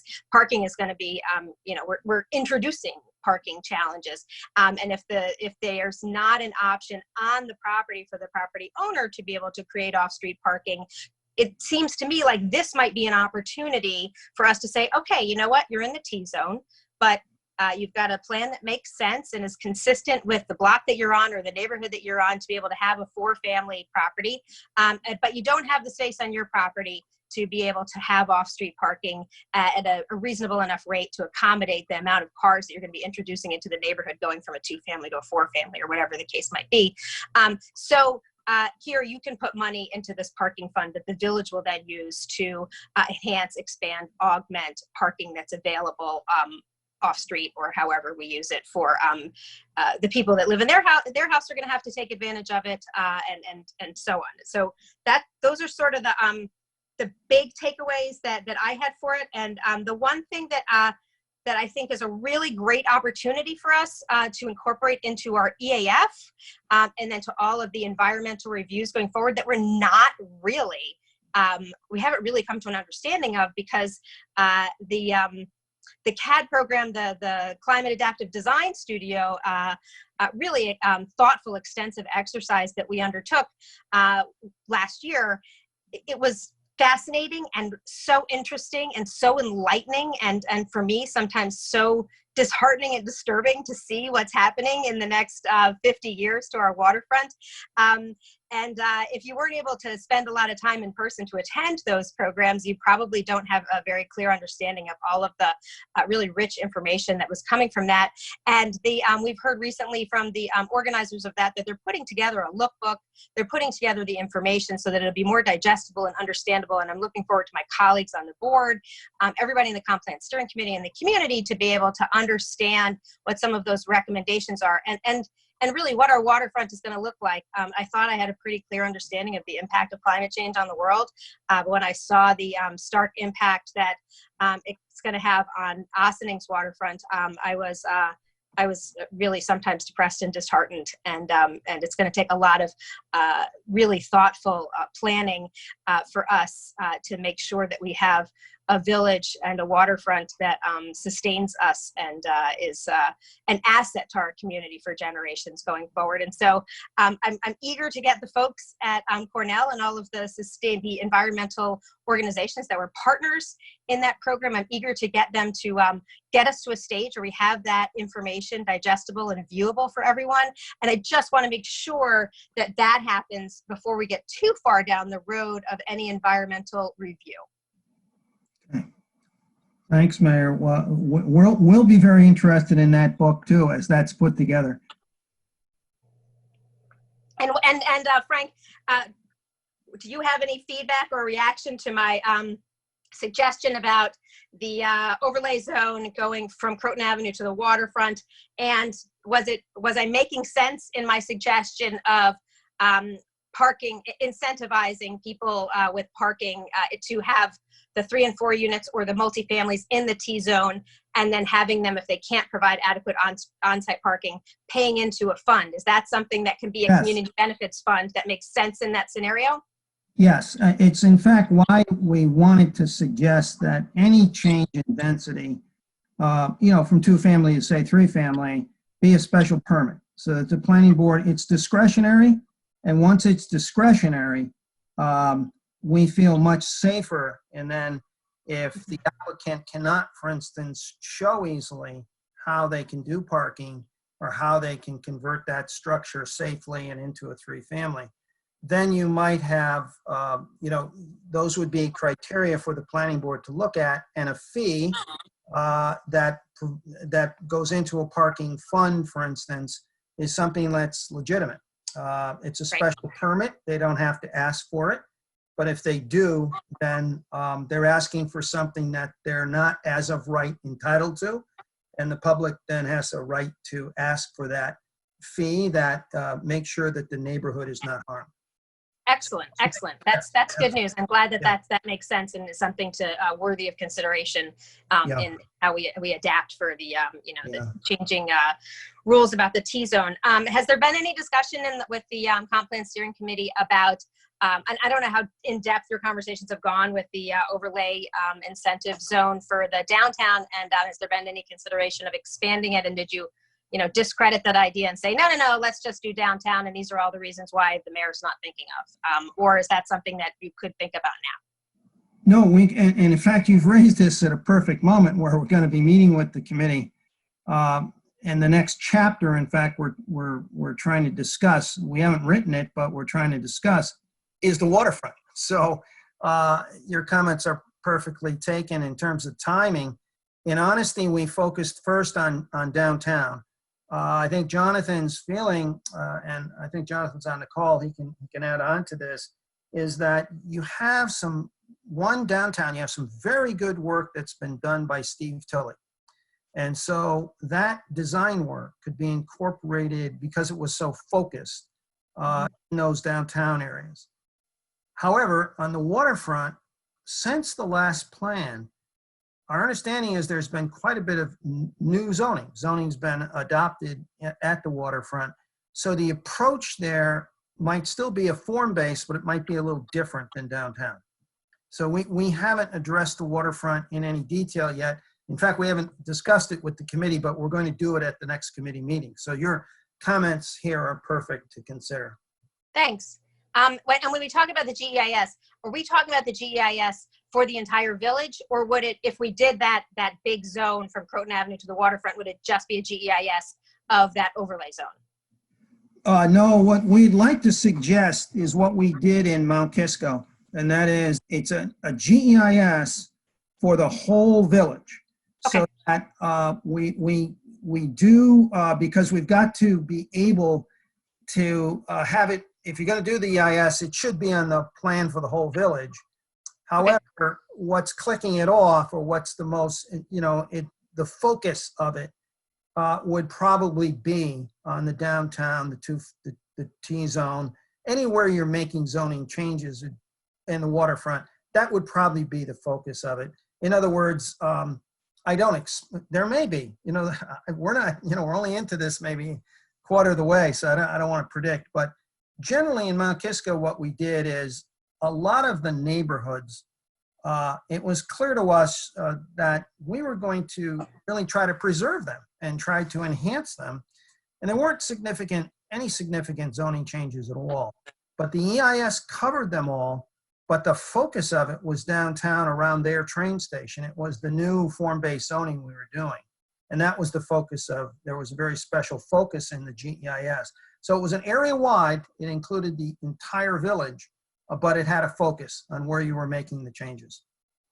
I thank you. That's helpful. And the waterfront is obviously such a distinctive part of our community and part of the zoning, and it is a unique area to consider when we're looking at the zoning changes.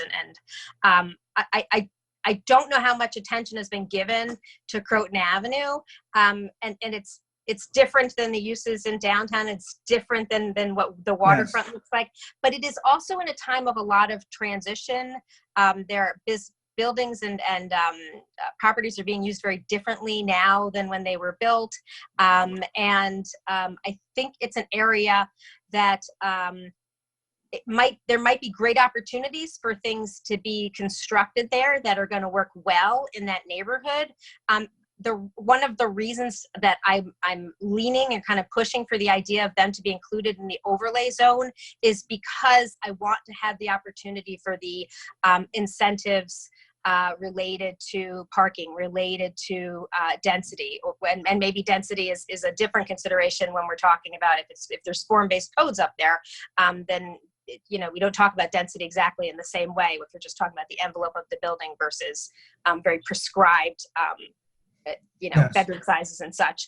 But there's a lot of opportunities for things that are going to be happening on Croton Avenue, and I think it would really it could be very worthwhile for the village to consider having that area included in the overlay zone. Mayor, if I could maybe just make a really quick comment. I think it is kind of important to decouple the form-based code discussion from the incentive zoning discussion, because you can apply the incentive zoning to any particular part, but the form-based code tends to follow with street widths, the height of the building that you're suggesting in that area. There are regulating plans that'll feed into that, but the waterfront I think has a potential for a much higher building stock than you would have on Croton Avenue across the street from Seatown versus what you could do in Market Square.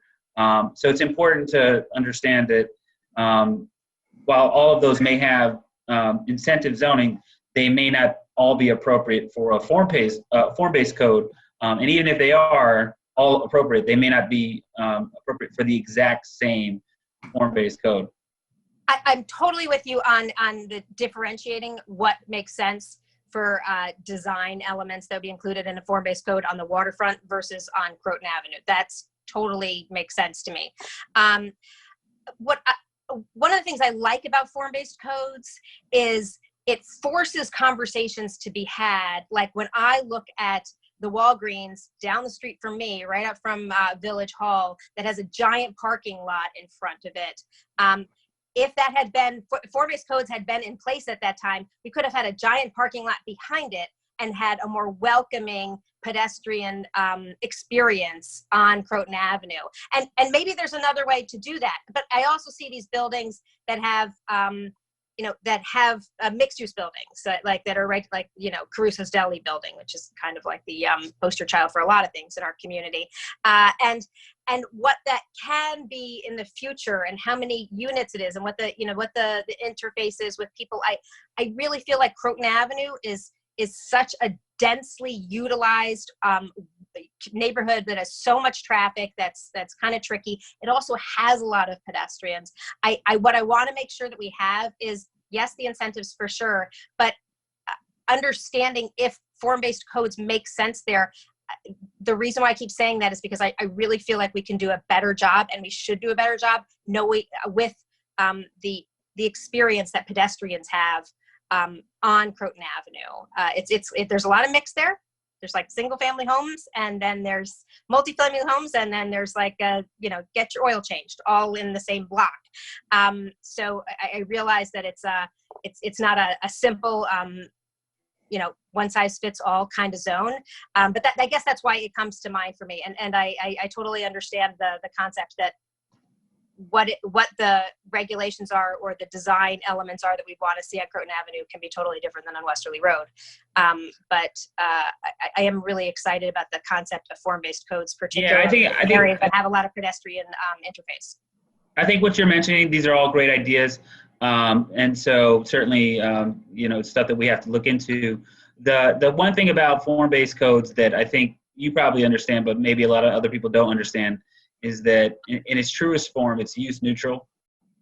So it sort of impacts more of how the experience is for the pedestrian walking down the street, and is less concerned with the kinds of activities that are taking place inside the building. And that is just a huge shift from the existing zoning code that we have right now. And our code is just sort of consistent with what everybody else has that hasn't started converting some of their spaces to form-based code. And again, it's not always appropriate. That Walgreens parking lot in particular, and I know it because I went there during the whole coronavirus to buy like a slip and slide for my kids there. It has this nice parking lot, but I'm sure that those are directly correlated to the way that the zoning code is written in terms of the setbacks and where they had to put it. Even though, right across the street you have houses and the schools, different types of uses that are sort of looked at different ways. It is kind of an interesting strip there along Croton Avenue, and how the older stuff looks one way, the newer stuff looks one way. Mixed in, you have stores and restaurants, and right next to that, at least by all appearances, you have houses. So it's definitely it has character, if not necessarily a consistent result. Yeah, Mayor, picking up on what Jaime said, it may be that we have a, rather than one monolithic sort of overlay, that we approach Croton Avenue with form-based that's a little bit different than what's downtown. And then in the waterfront, that might be a third area that also is approached, depending on the new zoning that you adopted a few years back, how we approach that as a form-based. But our first emphasis was downtown, and Karen has always mentioned Croton Avenue. So we are looking at that, and we're looking at the waterfront. So great. Well, I think we're all on the same page here. So thanks very much, guys. This has been a constructive conversation, and very helpful to me to understand where we're at and the next steps. And I'm really very excited. So thank you. Anybody else have from the board or staff have questions or comments about where we are right now with the comp plan?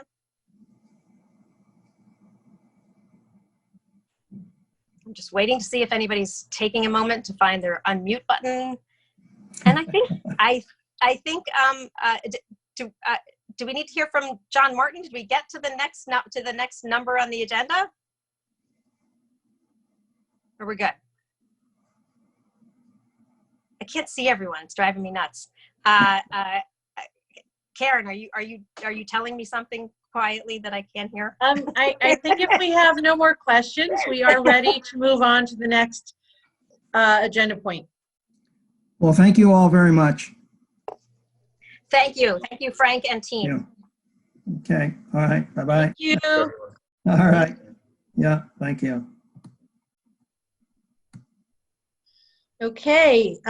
Next up, Jaime and Jaime Martinez and Joe Agostinelli and Corporation Counsel Kahan will be discussing a variety of issues related to zoning amendments. And I will turn this over to them. A lot of this is has potential for administrative variance and adjustments, which will require local law passage. So with that, I will let them go on to agenda item number 3. Thank you again, Mayor and trustees. I'm here in front of you for the second time tonight, and I think like the 4th episode of this in a row. So you must be getting tired of seeing me all the time. But I'm happy to keep coming back here. I know that some of the stuff that Frank talked about today was dealing with sort of cleanup issues, and some of it is more major issues that need to be addressed in the comprehensive plan.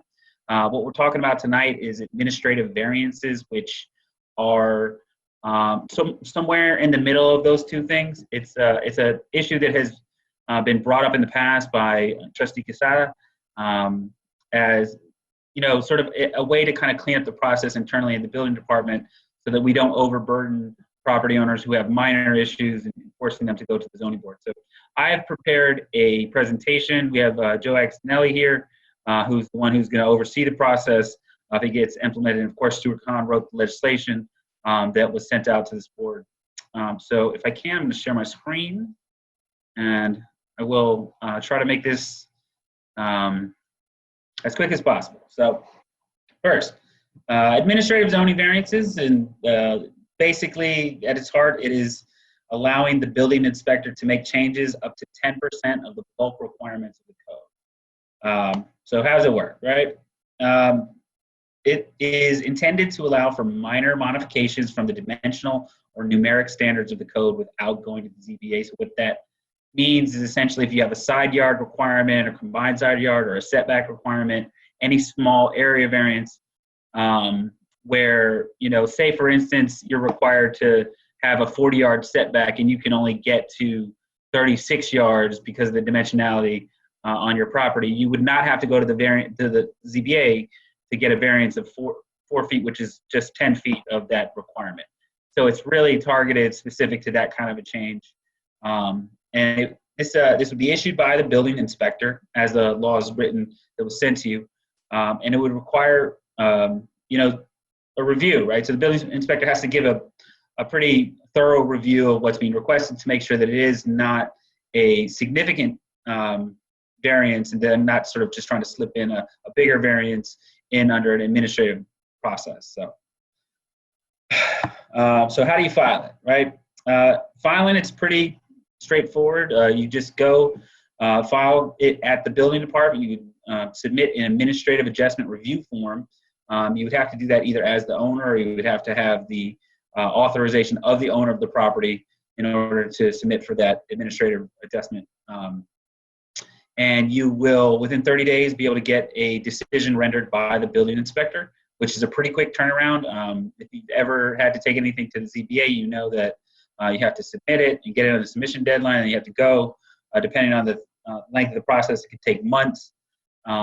This would shorten that process down to no longer than 30 days, which is really helpful for the small property owners.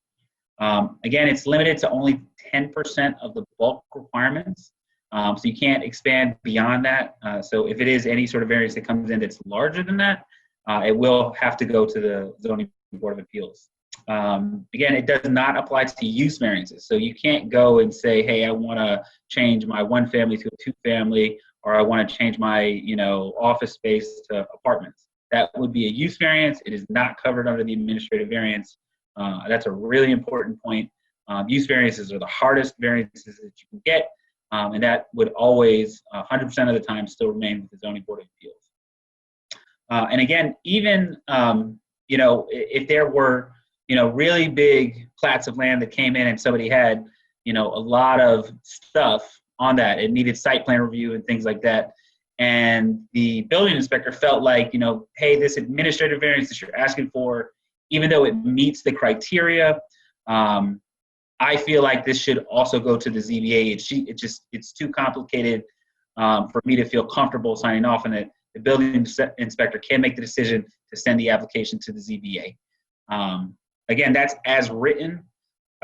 So you could modify it, which would require every item that also gets placed on the planning board be required to go to the zoning board. That was something that was brought up by Joe Agostinelli. That's something I think to consider. I'm not sure where I stand on whether it's necessary or not, but the code as written does allow Joe to make the discretion that if he feels like the project in a whole is too difficult, he could just refer it straight to the Zoning Board of Appeals, and he does not have to grant the variance under any circumstances.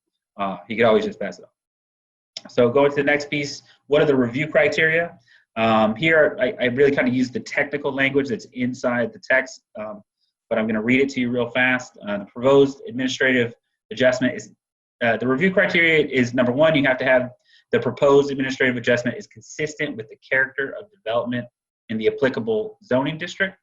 Number two, the benefits to the applicant for the approval of the administrative adjustment outweigh any detriments to the health, safety, and welfare of the neighboring community by such approval. Number three, there is no means other than the requested administrative adjustment by which the difficulty can be avoided or remedied to a degree sufficient to permit a reasonable use of the property. Number four, the proposed administrative adjustment is of a technical nature and is needed to A, compensate for an unusual site condition, B, eliminate or a minor inadvertent failure to comply with the zoning requirement, or C, protect a sensitive resource, natural feature, or community asset. And five, the proposed administrative adjustment will not result in an incompatible development. Again, this criteria is pretty close to the kind of criteria that you would get in a normal area variance. I don't think that the text is exactly the same, but it's consistent in spirit. And again, it's on a very limited basis that you can provide for this. I have here a picture of the administrative adjustment review form from Albany, which was sent to this board. Just to give you a sense of, how the request would come in. It's pretty simple, 2-page form, but that would be the process that you would have to go through in order to ensure that there's a paper trail. So if somebody went and requested and was granted an administrative variance, you would see the process that they went through to apply for it. That would go into the building department file. Next, the limitations of an administrative variance. And this is very important part to it. The administrative adjustment procedure shall not apply to any proposed modification that results in, number one, an increase in the number of dwelling units or bedroom capacity. Me and Joe had a conversation about this yesterday because the question kind of came up, well, what if somebody has a lot and in that zone you're required to have a 5,000 square foot lot, and they come in and they have a 4,500 square foot lot and they're asking for an administrative variance to be able to put a house on this lot that needs 5,000 and they meet the administrative variance requirements. It was our determination that a 4,500 square foot lot does not allow you to put one unit on it. You can only put 0 units on a 4,500 square foot lot. And this would yield, if you made that administrative variance, it would increase the number of dwelling units that's able to be done on that lot. Therefore, you would not be able to get that. You could still go get a variance from the Zoning Board of Appeals. But again, this is one of those instances where if somebody was trying to sort of be a little funny with it, it makes more sense to just send it to the Zoning Board of Appeals and let that determination be made there.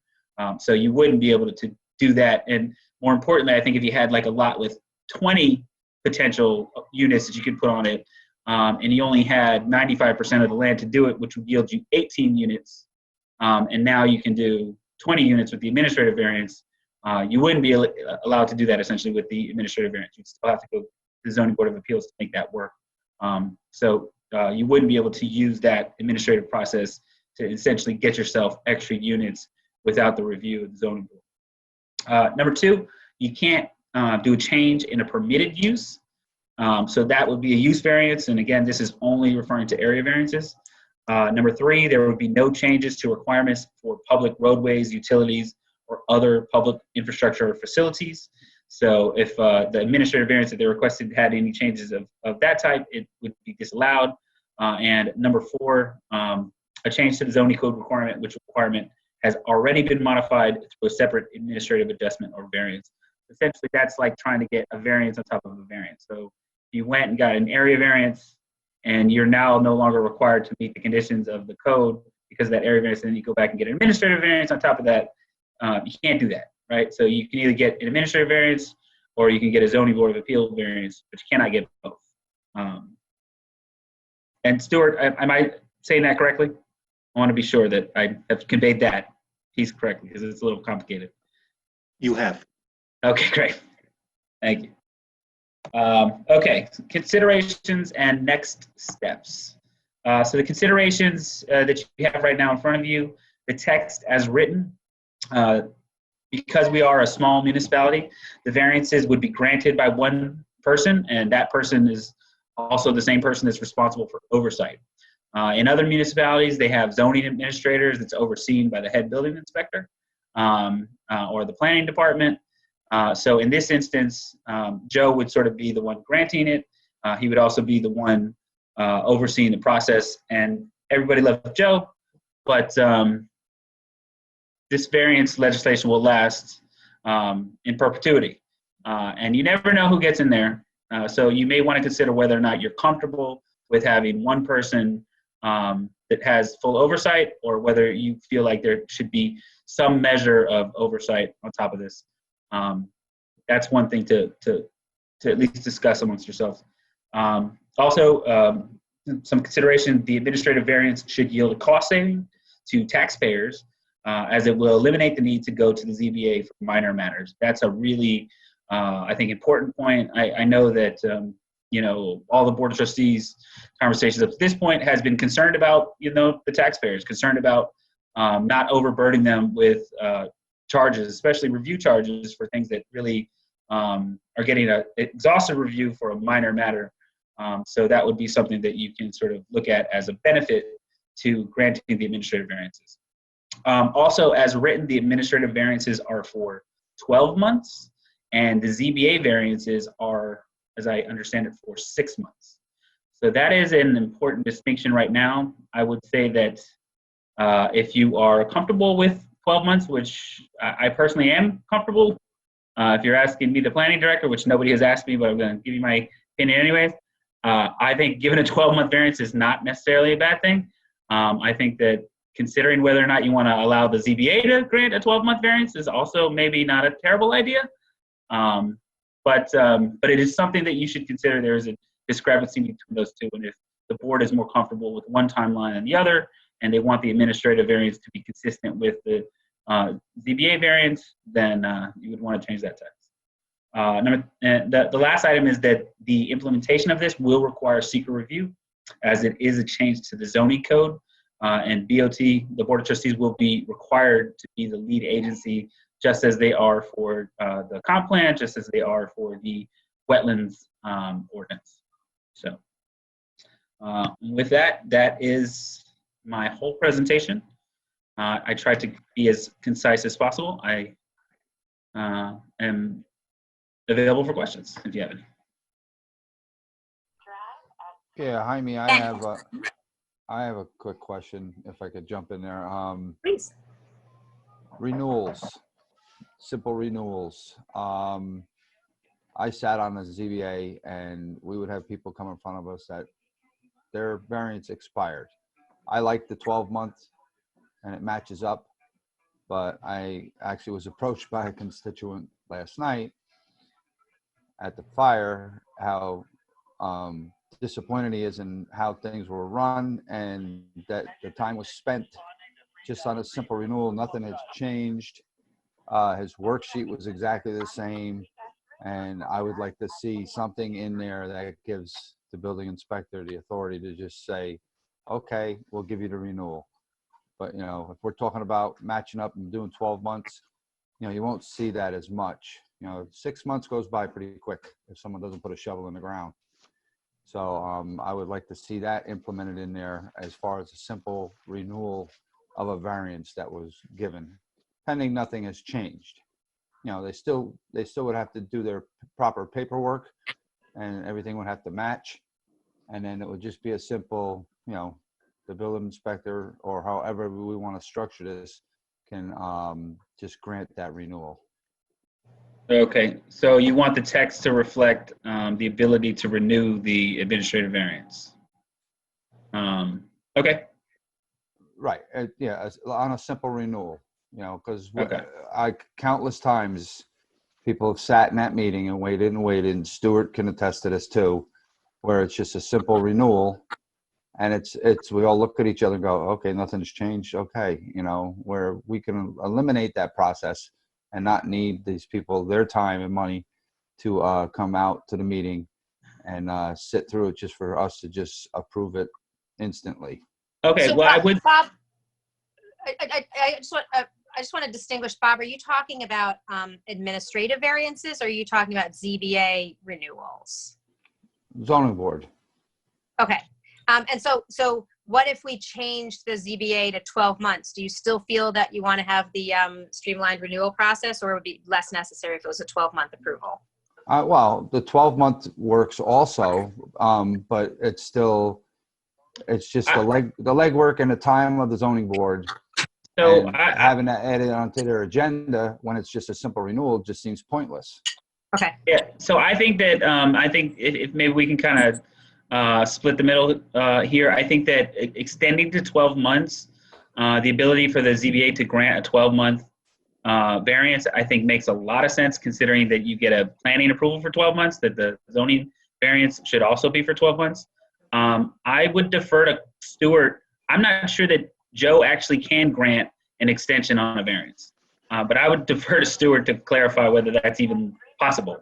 Well, maybe I'm under state code is what I'm saying. I don't know if it's possible under state code. Or maybe I'm pointing it in the wrong direction. Maybe it should be directed to the chair of the board, and they would have the ability to grant that variance or that extension. But remember, there's two different kinds of variances we're talking about here. We're talking about administrative variances that might be granted by staff, and then we have the ZBA variances that would be granted by the ZBA. And so the renewal of them would have to be consistent with, if there were any renewal, and whatever that process looks like, it would have to be consistent with whatever is the original person or entity that was granting the variance. So if it's administrative, then if we want to allow Joe the flexibility, or however that works, and not that, as happy as are with Joe, he probably won't be our building inspector in perpetuity. So whoever's in the role that's going to be granting these. 30-20, man, Joe Agostinelli is going to be still running the building, right? Probably not. I would be very lucky to have someone. I would be very lucky to have him. But it's Jaime. When you're talking about Joe having the ability to grant the renewals, I think it makes sense that he might not have the ability to grant the ZBA renewals, even if we wanted to allow that. But could he have the ability to do a renewal or an extension of the administrative variance? And I tend to think that if we're giving 12 months, it's less necessary. I mean, all kinds of things come up for homeowners. Like anybody who had a variance 4 months ago may not have done anything. They may have lost their job in the coronavirus, but 4 months from now, they might be ready to go, and it'd be great for them if they didn't have to start this whole process over again. Like there's a lot of things that slow down people's ability to make that 6-month window, and we obviously make that a lot more user friendly if we have the 12-month window for either kind of variance. So I'm very supportive of that. And I also think that it might not be quite as necessary to have the renewal process we're going for this. It's a lot less necessary to modify a renewal process if we're going for the 12 months for both. Can I just please add into that? An option would be, obviously, if it's administrative, and I approved it from the beginning, and 12 months passed and it was the same with nothing changed, the same variance, just that the applicant never started the work. Obviously, I can do the same process and do another administrative variance again after the 12 months. But I know what Bob is discussing about what he's saying is basically many times the variance that was granted and for other extenuating circumstances because it passed time, because they're waiting for planning board approval or other approvals. The variances are expiring before the entire process is complete.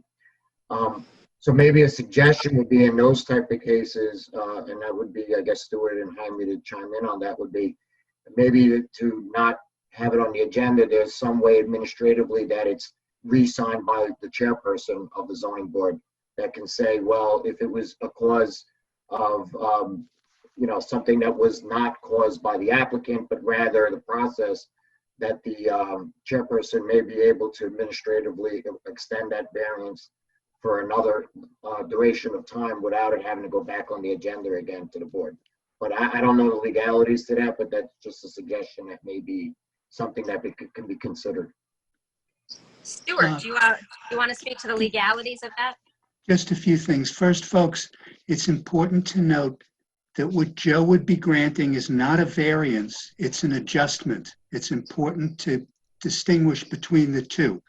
He would be issuing an administrative adjustment, so he's not granting a variance. He's adjusting, he's being allowed to adjust the code within 10%. The way our code is currently worded with regard to extensions, there are factors that the zoning board is to consider as to whether or not it wishes to grant the extension. Generally, if you've granted the variance in the first place, you do grant the extension. I'm a little leery of just giving that to the chair as the position. Perhaps there can be an expedited procedure through the board, but I do think that that should remain with the agency that has in fact granted it.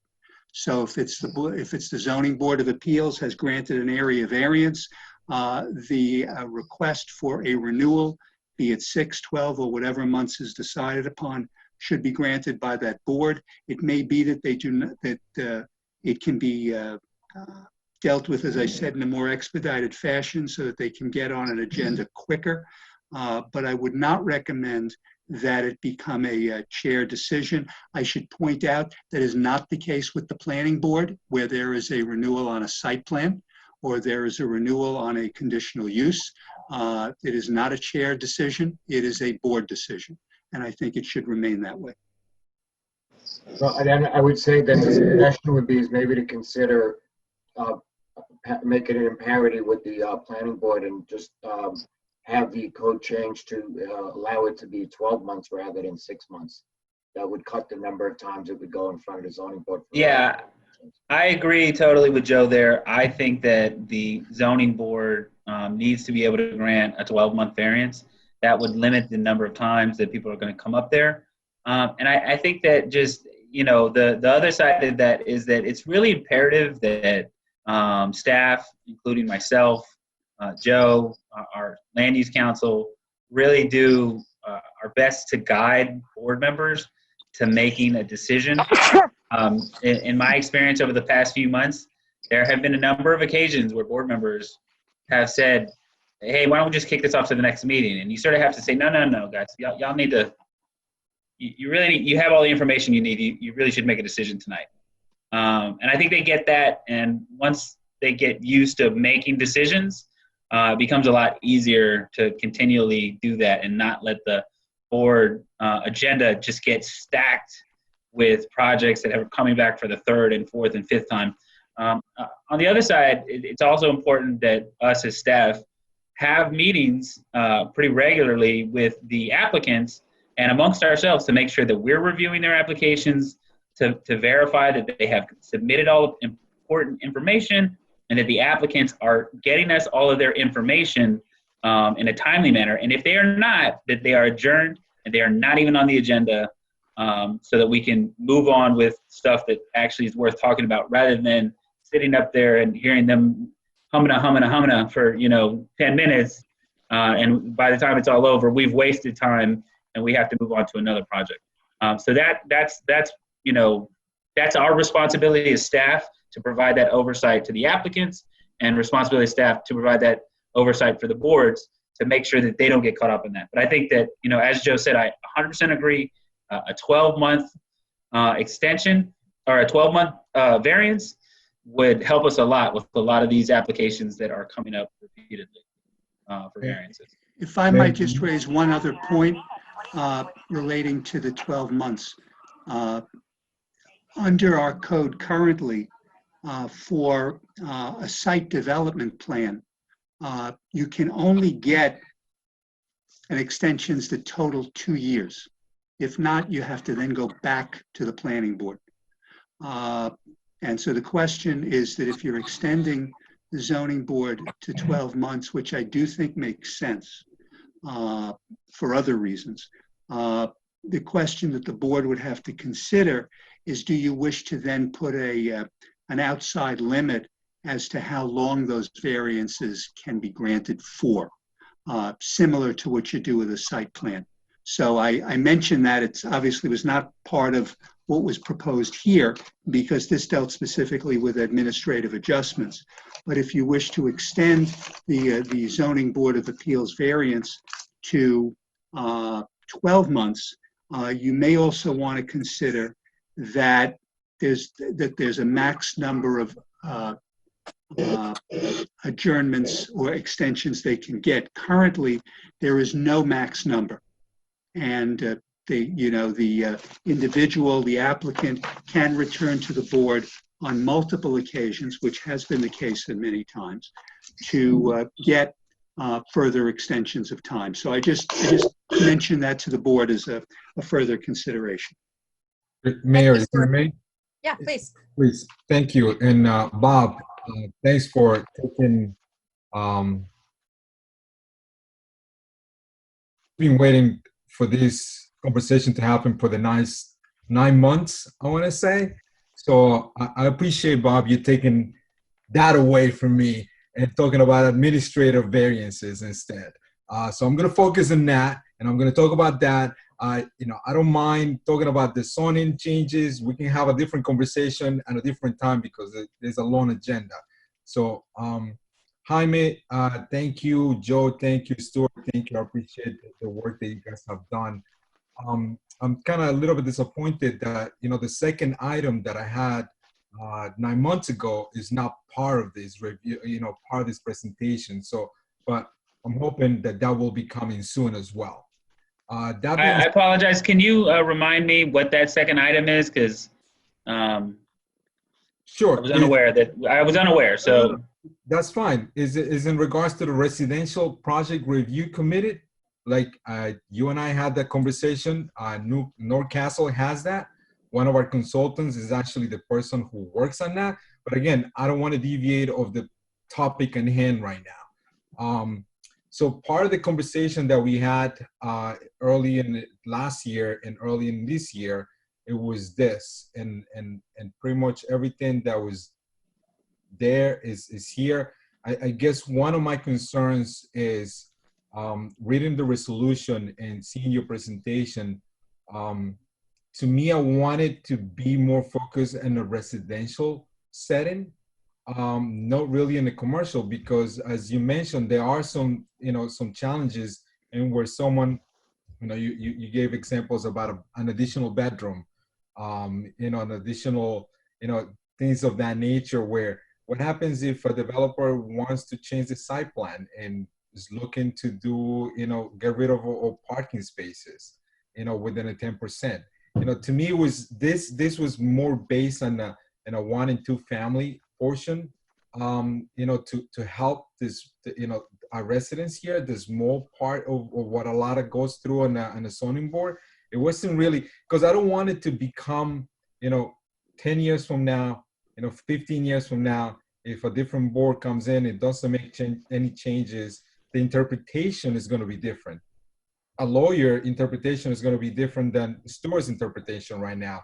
And it's going to be different than Joe's interpretation on the code. And it's going to be different from, the planner's interpretation. It's going to be different from us as well. So I would like to kind of be black and white. I would like to be where, and it actually says, this is strictly for residential purpose. Just like, the review process for the residential project review is basically just that. It's just based on a 1 and 2 family properties. That's it.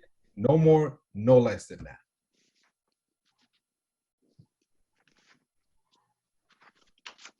Okay, I will follow up on that tomorrow in the morning.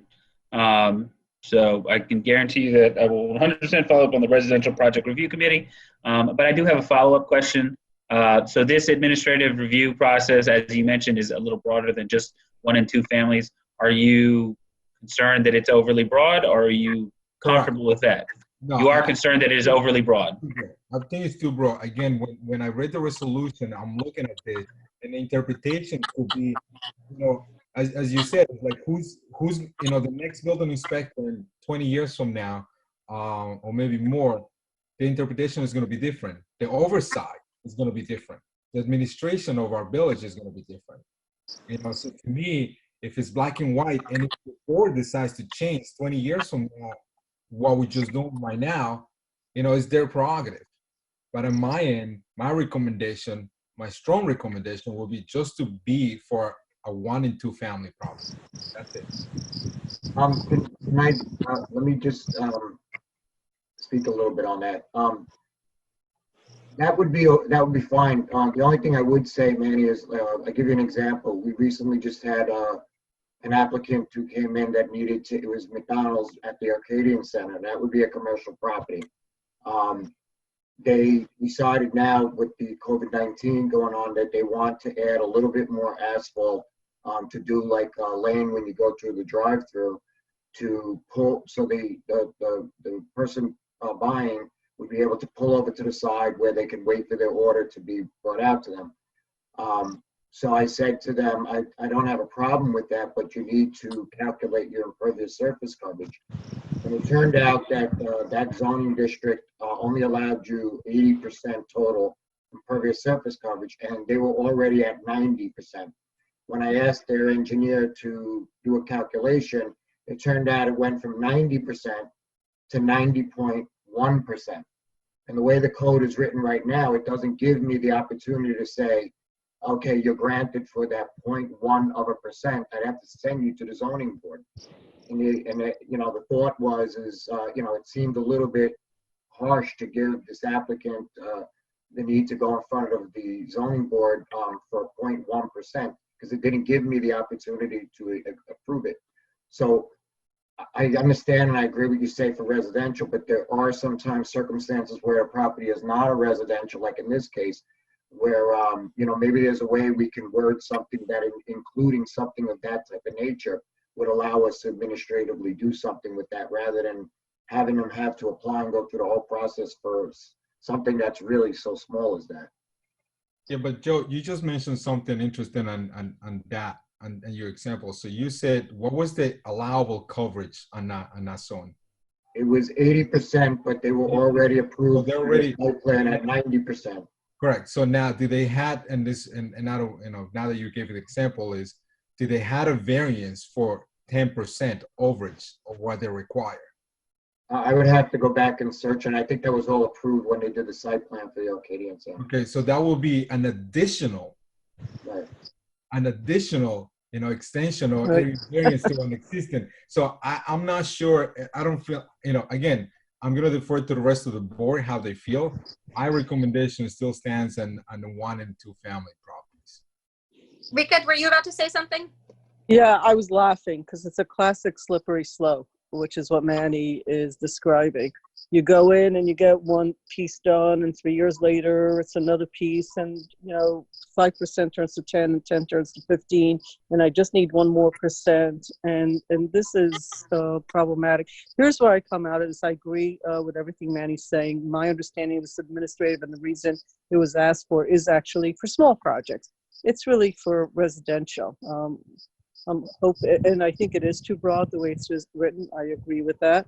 I also, Jaime, you had brought up the question of does the board want to sort of give all of the power to one person, right? Joe will stay, Joe will go, somebody else, etc. But what's the oversight? Is it only one person? So I think everything we do going forward, and I've learned this, the hardware has to say whatever title we use, because civil service titles change and all that, and then we're sort of stuck with them, should always be the person, whatever the title, in this case inspector, or a designee, which I know many of our laws now have. So I just want to keep pushing that it should always be the title plus or a designee, for a whole bunch of reasons. I don't think I need to state them. And I am in agreement, by the way, with the 12-month concept. So I think that's something from tonight that I think is a takeaway. But I do think from an oversight, I am always uncomfortable with power being in with one person, no matter how great that person is. I just don't have an answer to, and Jaime, maybe you can make me understand this a little bit better, because you said, does the board, in your next steps, does the board want to have just one person with oversight? I agree that I don't want the chair of any of the committees with that power, so I agree it should be staff. The corollary to that, okay, what should be the oversight if it's not just the inspector or the designee? Who would you recommend? Who do you think? What do people do? Is it the village manager, who's the next one up the ladder, I guess, is the boss? Like, what would be the suggestion there? I didn't hear the suggestion part. Jaime, Yeah, I think before you answer that, would it be okay if we go into gallery mode? Are we still looking at the oh the yeah, slides? I'm sorry. Yeah, of course. There's so many people talking. I love seeing everybody's faces, so it's tough to keep up. All right, thank you. Yeah, thank you. My internet was becoming unstable anyway, so thank you. So yeah, so I think that it's really it's up to the board. My recommendation would be that there just be a secondary sign off to the administrative variance. I don't think that it should be the village manager or like the corp gals. I don't think that's necessary. I think that if you just added the chief, the building inspector as well as the chief planning official, it allows that decision to be looked at by two individuals, and just makes it a little easier on everybody to make sure that. I'm just going to have to interrupt. I apologize. I lost you for a minute. Could you repeat who it should be? Not the village manager. What was your suggestion? My suggestion is just like the head planning official and the building inspector. So that would be you. So me and Joe. So essentially, we would both have to sign off on it. I mean, we work in the same space. I think it makes it a little easier. Or you could both decide, or Joe could, and I'm only using names because that's the current names. It could be anybody. Or Joe could decide to say, I'm not so sure. I want to punt this to the zoning board, right? That was essentially, yeah. So if somebody came to me and said, "Hey, Jaime, we think this is a great idea," and I said, "Oh, you're totally right," and I signed it, and Joe said, "Wait, Jaime, you made a bad decision. I don't agree with this. I don't sign it." So it doesn't pass. It goes to the zoning board, right? We have to both agree. We have to both agree that it should be an administrative variance. Yeah, 2 yes and 1 no, like a marriage. So I actually theoretically. So I would like to. I like both of your ideas. Both the suggestion that this have some flexibility for not just 1 and 2 families. I really appreciate. Manny's bringing the administrative adjustment idea to us to alleviate the burden. Particularly, we have so many small, people who own these relatively small properties. They want to do a deck, and it's like 2 feet this direction or whatever, and it is months and months of expense and time for relatively. So I appreciate everything, the intention of moving this forward, and everything that you said, Jaime, about the level of scrutiny and the process just not being warranted by the size of the job. So this is totally logical to me. I'm also I'm much more open to the idea of this not being limited to 1 and 2 family homes. But what I really liked about the conversations that I remember, Manny, you and I had months ago, was that the review process would be something of a committee. It would be the planner, it would be obviously the building inspector, it would be the engineer, it would be the chair of the planning board, it would be the chair of the ZBA. And then from there, like if there's a monthly meeting, like the agenda there it's much easier to get on the agenda. There's not the same level of detail that's required for the review by this committee of advisors, and then from there, it seems to me it could be maybe it is the building inspector who grants the administrative adjustment, with the recommendation of this committee. And I would want to allow for some flexibility on that. You know, maybe you want to bring in the consulting engineer, maybe, you know, like giving you some flexibility on that. But to me, that provides enough input and insight and a process. I just, that really appealed to me. So that was actually what I was expecting to hear as part of the proposal tonight. And I'd love to hear from, well, Manny, you just unmuted yourself, so you're going to chime in and comment on all of my thoughts about what your proposal was. So please go ahead. And then I want to hear from Jaime and Joe what their thoughts are on that approach. Thank you, Victoria. No, and you're correct. And that's the part that I was disappointed, because I think both of those ideas that I had brought up last year, I think ties back into this. If that would be the case, you know, if more like not just as a small residential component to that, if the process of reviewing the administrative zoning variance or administrative variance could be part of that review, you know, now we have this whole group of people that actually, you know, are knowledgeable enough to do, you know, that recommendation, be like, you know what, Joe or Jaime, you're okay by doing this by whatever, by that 1% of coverage that you have over. We feel comfortable that should not be a problem.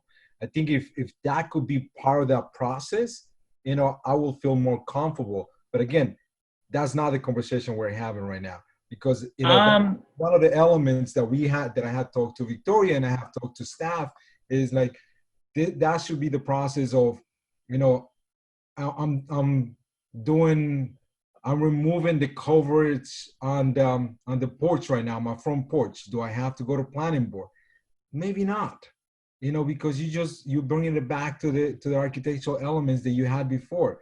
You're doing a small addition right now. We have, correct me if I'm wrong, Joe, it's like 200 square feet. You don't have to go in front of the architectural review board or planning board. Is that correct? It's 150 square feet. 150?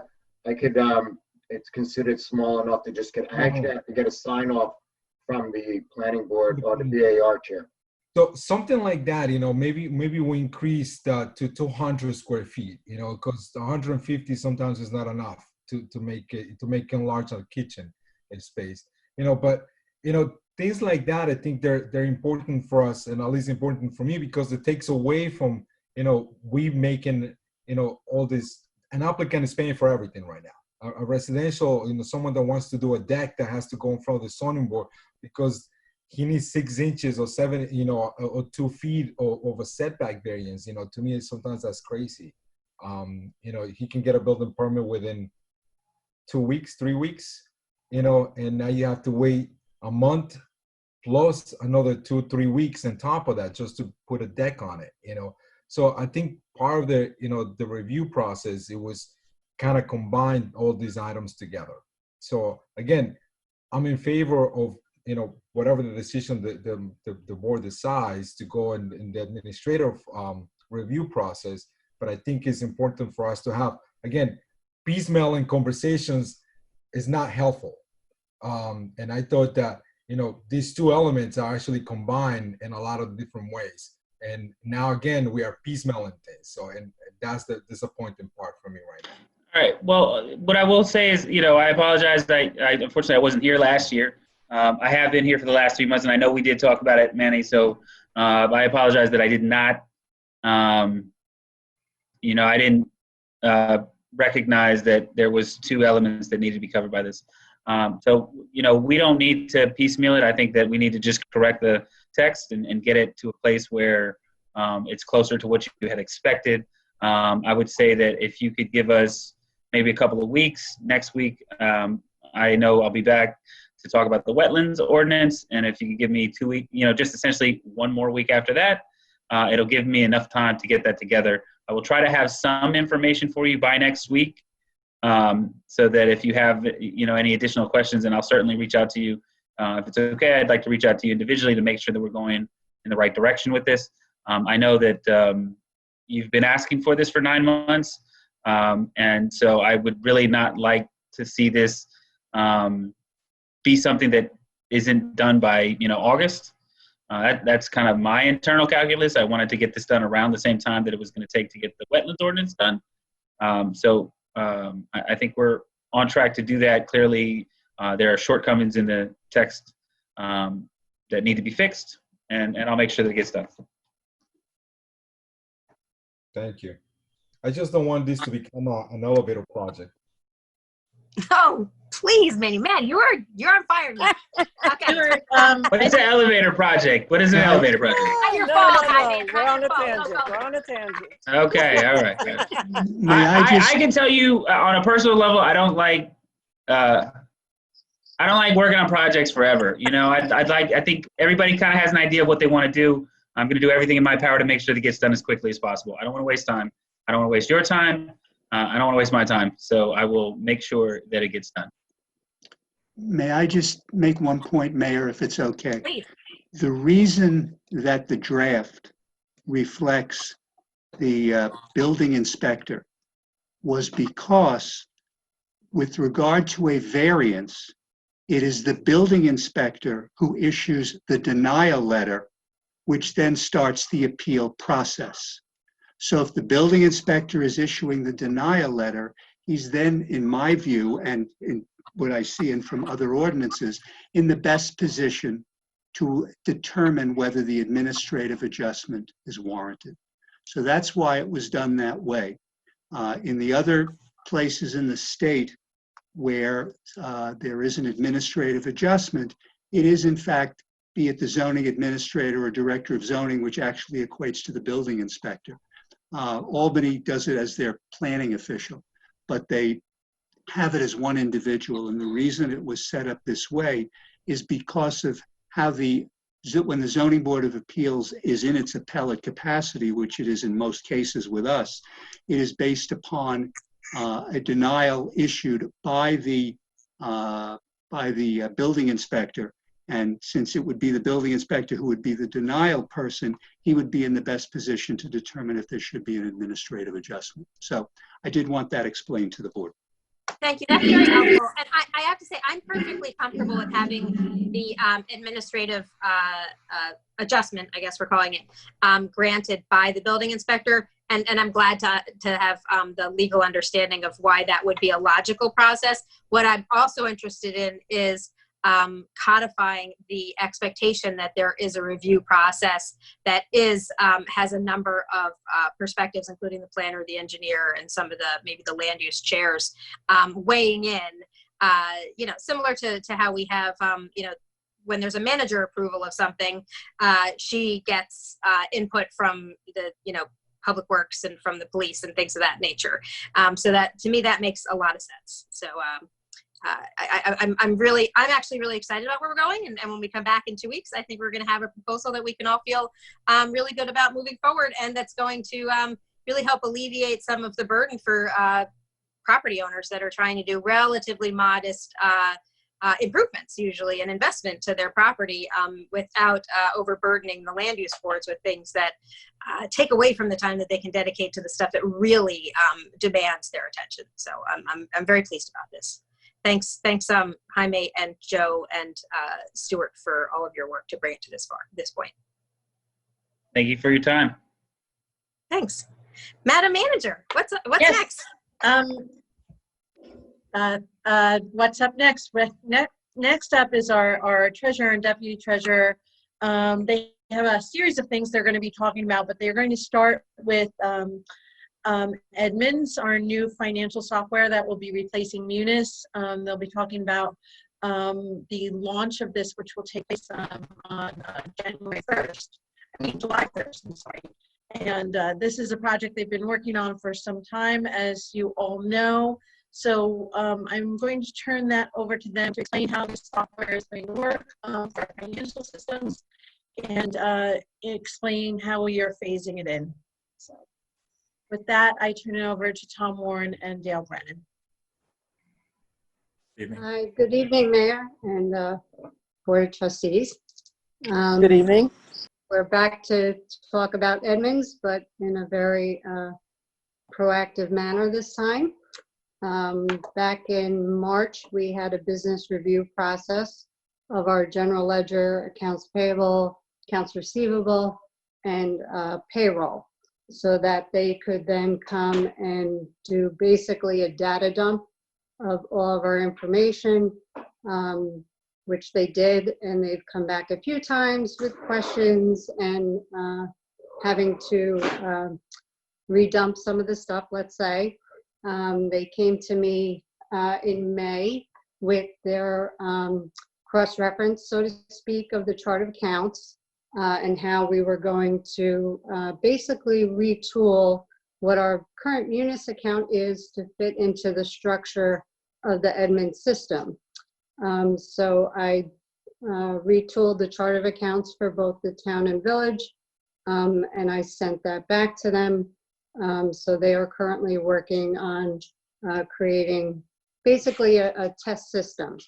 So they're going to make sure that every account is accounted for when it crosses over. It doesn't get lost. It shows the relevant data and is correct in functionality, hopefully. I am waiting for them to give me access to a test system because I want the opportunity to try and break it, let's say. And I'm grabbing a few people to help me with that. But in that, we're still moving along. We have training scheduled for next Tuesday, Wednesday, and Thursday for our core users. So that's basically going to be the finance department staff, including Victoria and the town for certain pieces of it in terms of budget and attendance, those portions. I'm grabbing Maddie for a piece of it that I think is relevant and important, you know, from the manager's office perspective. And at that point, we will flow into getting to our decentralized staff the weeks following to basically train them during the process. That's how Edmunds likes to do it. And so we're gonna give it a go. Basically, we are going to finish with Munis July 1st with our last voucher detail report and finish the check run in Munis. On July 2nd, we will run the checks that are approved the night before.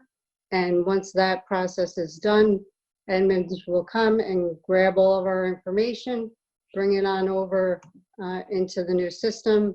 We'll verify that everything matches up and be running in general ledger, AP, all that kind of fun stuff. But we're also going live with payroll at the same time.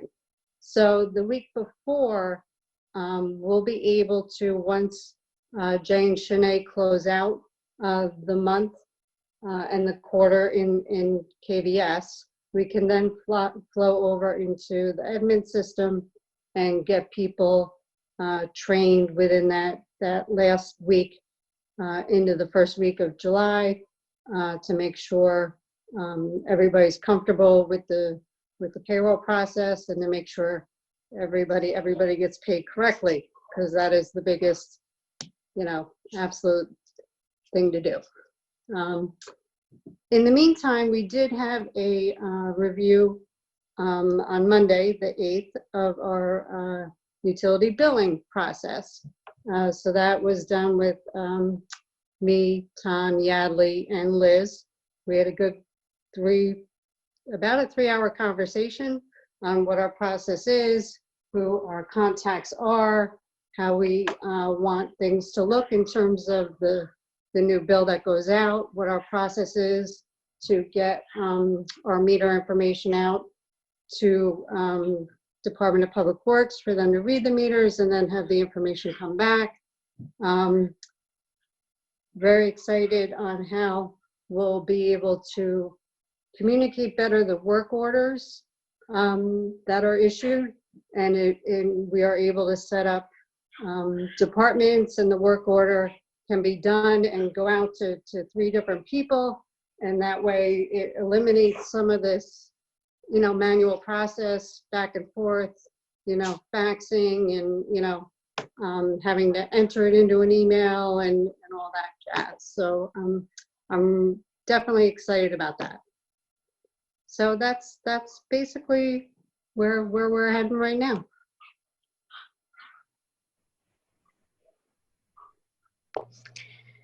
Well, this is really great to see this much progress happening with a software for all of our finance, because that hasn't always been the case. So I'm glad that there's so much happening in a relatively short period of time.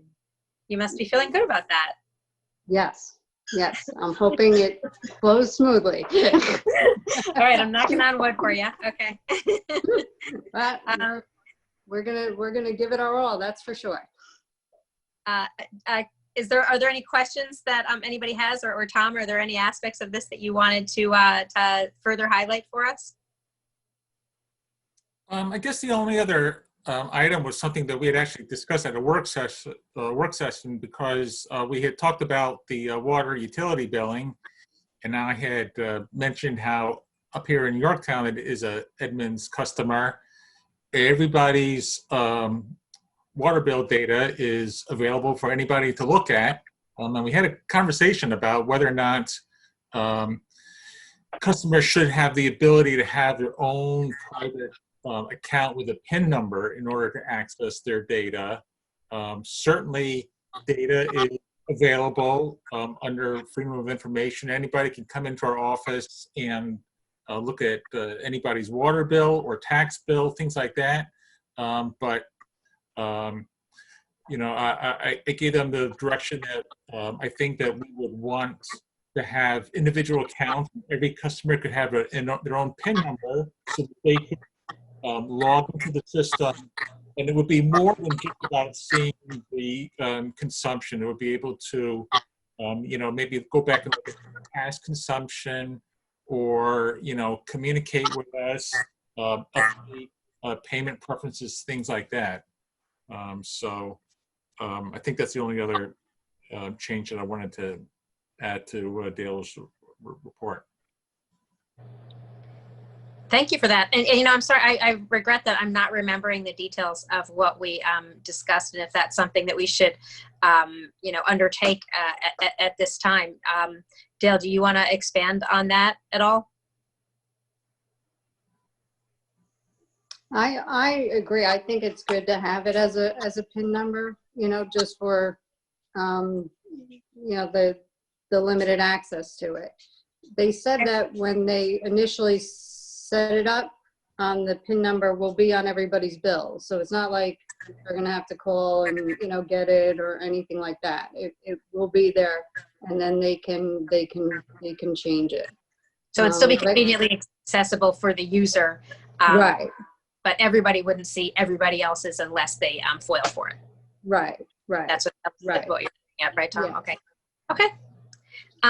That makes a lot of sense. Are there other questions that any of the trustees have that you want to ask at this point? Well, we're on this item before we move on to all the many other finance-related items. Is the PIN management automated? That's not something that you have anything to do with, is that right? Right, that's correct. No, this system generates it. Okay. Mm-hmm. Then I'm good with that. Great. Okay, good. What's next? Oh, yep, Manny, go ahead.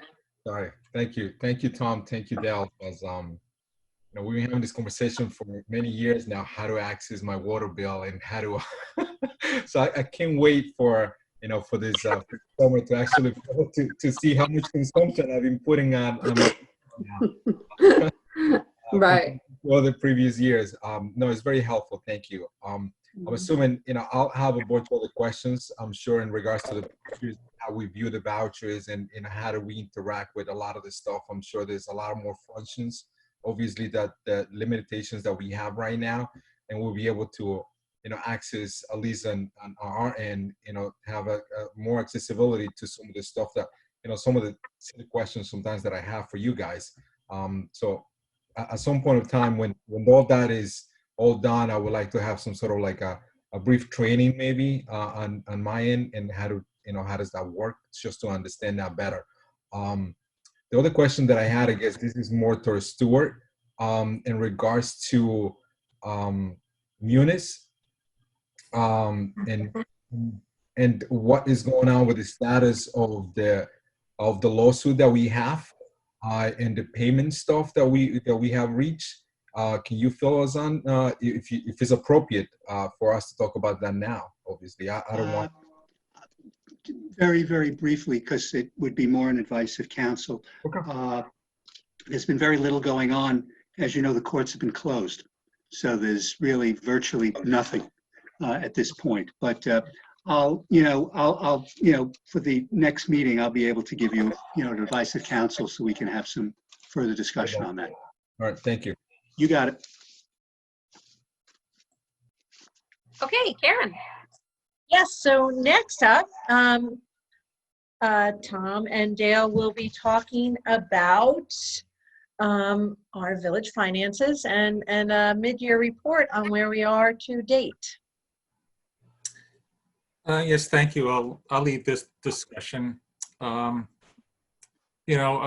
I just wanted to, aside from working on Edmunds and getting that cut up to date, we're wrapping up the audit. The auditors are kind of like working on the financial statements, and especially the combining statements and entity-wide statements, and then they give them back to us for us to work on the management discussion and analysis document, which is about like 10 to 12 pages that goes in the front of the report, where we as village management talks about different aspects of the finances for 2018. Also, at this time, Dale had finished the filing of the annual update document with the State Controller's Office back at the end of April. Also, as the audit wraps up, we're opening the 2020 books and making them the primary books, and putting to bed finally the 2019 accounting records, and then getting caught up with the journal entries and the bank reconciliations for 2020 to make sure everything is current. We have another big deadline coming up.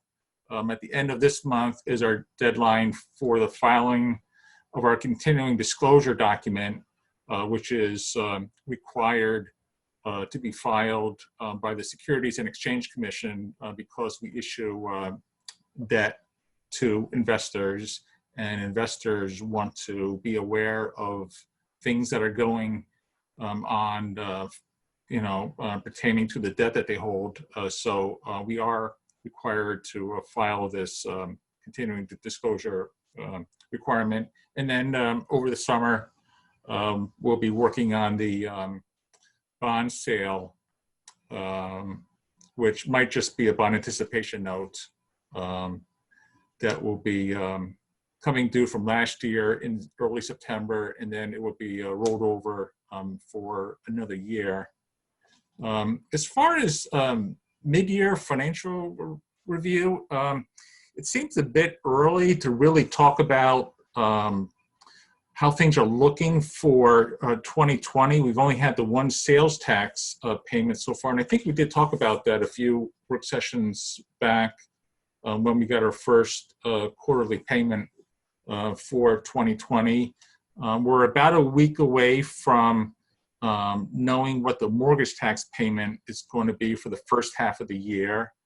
We actually got that today. I was checking my email. Please tell me. We are going to receive $120,220 for the first half. Okay, that's good. Which is basically 67% of our budgeted amount of $180,000. But that's a good start to the year on the mortgage tax revenue. Our court fines, those are always on a delay, getting that information from the state, and the fact that the courts have been shut down, things are a little bit slower in terms of, seeing if those revenues are going to materialize as budgeted. Some of our departmental incomes have been reduced so far this year because of the shutdown. On the expense side, payroll is on a current basis as far as the full-time salaried employees, and those are generally as expected.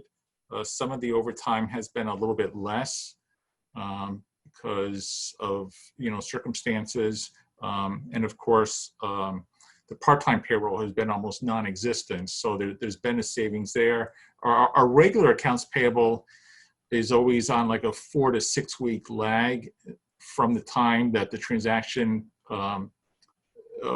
occurs until such time as the invoice is received by the department and entered into the accounting system and goes for board audit. I haven't really seen anything unusual in that regard.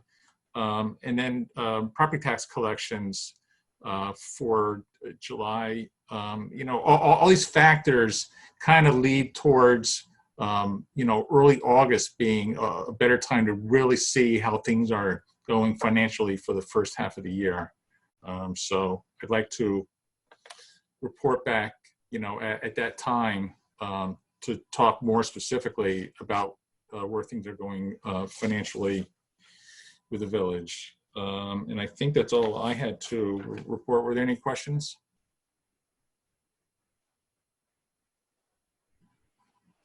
Okay, can I go on to the comments? I would, thank you, Tom. I mean, my 2 cents worth is I appreciate why. Oh, can you guys hear me? Yes. Okay. We hear you. Thank We don't really see you, but we hear you fine. I know. Please, it's like I'm in the mountains. I'm sorry. We also get to hear the crickets, which is lovely. Oh, we also get to hear the upstate nature behind you. It's lovely. Yep. Well, it's a good learning for me because they're open on phase 2, so I'm seeing how they're doing things. It's sort of interesting. Anyway, I know, and I totally agree with your comments about August is more realistic, but we discussed in August, we'll have some question. August is, I don't know what August this year will look like. Normally it's a big vacation month, but people are still entitled to vacation even after this, but I don't know exactly who's going to be on it.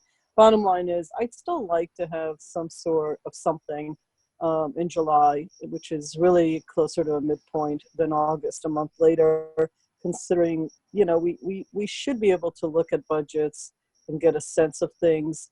Some things are going to be the same as they are every year. As you said, certain things lag every year regardless. Obviously, we understand the revenues are going to lag, courts are closed, etc. As you said, I'd still like to push to have something in July to at least get like a litmus test, a sort of a test. If you're telling me that it's just not going to make any sense, okay. But it just feels like by the time we get to things in August, September, we start looking at next year. It just keeps even though it's a month, it feels a little bit like we're going to be late to the party to be able to make decisions or really understand what's going on. July works as far as looking at a half year worth of expenses. And in addition to that, we can also talk about more specific items on the revenues at that time, and we can present budget actual reports so you can get, look at the details if you wish. And we can send that out. Great. Great. Any other questions about the mid-year review from any other trustees, or can we go on? We have plenty more to talk about, so don't worry. The fun's not going to end anytime soon. Karen? So next up, as you know, we were awarded a consolidated funding grant for $180,000 for the green roof at the new water treatment plant. So in order to move forward with that grant, we needed to demonstrate that we had bonded for the project, which we can't do yet because we still have to get the we haven't been to the job yet, so I'm aiming to put together all the work for that. So we really need to have, we're a little bit behind. Mostly it's due to the coronavirus and delays that caused on the construction side. However, Tom was able to work with the state, and we were able to get them to agree that if the board does a resolution indicating our financial commitment to the project, that would suffice for now. So I'm going to turn it over to Tom so he can explain this in a bit more detail. Yes, thank you. As you said, on this small grant, the state was mostly concerned about whether or not the village had, formally committed to providing our local share of this grant, which the local share is $17,778, which is 10% of the total grant.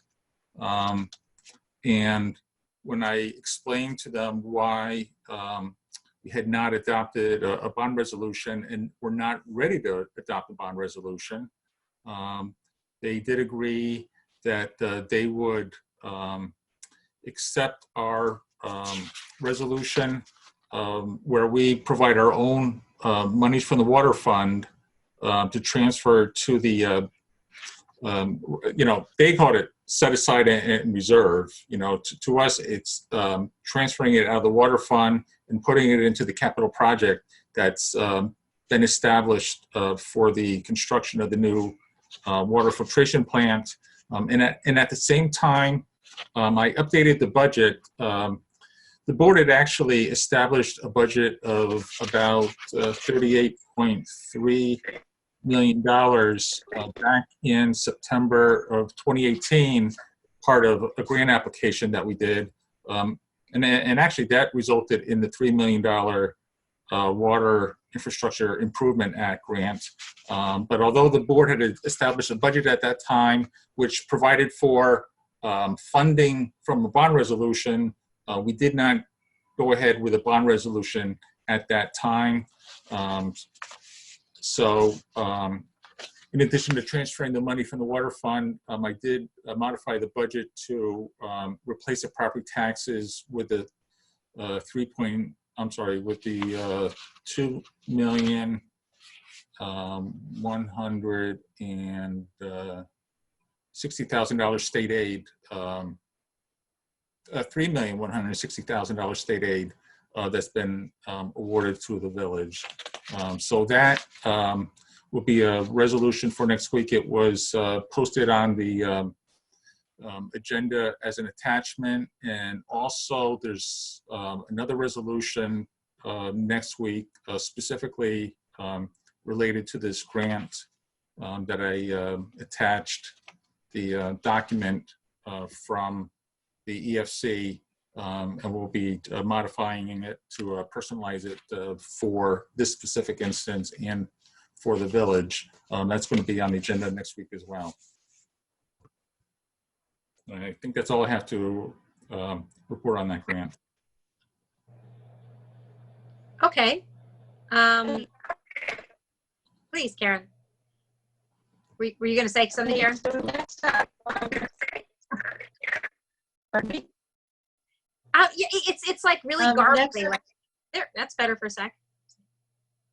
Okay, I know I'm having, I think this trouble, the sounds on this end, but I apologize. We're going to be talking about a 21-day adjournment for paying village taxes without penalty that the state is now allowing. This is another way that we're trying to help our residents during this particularly difficult time.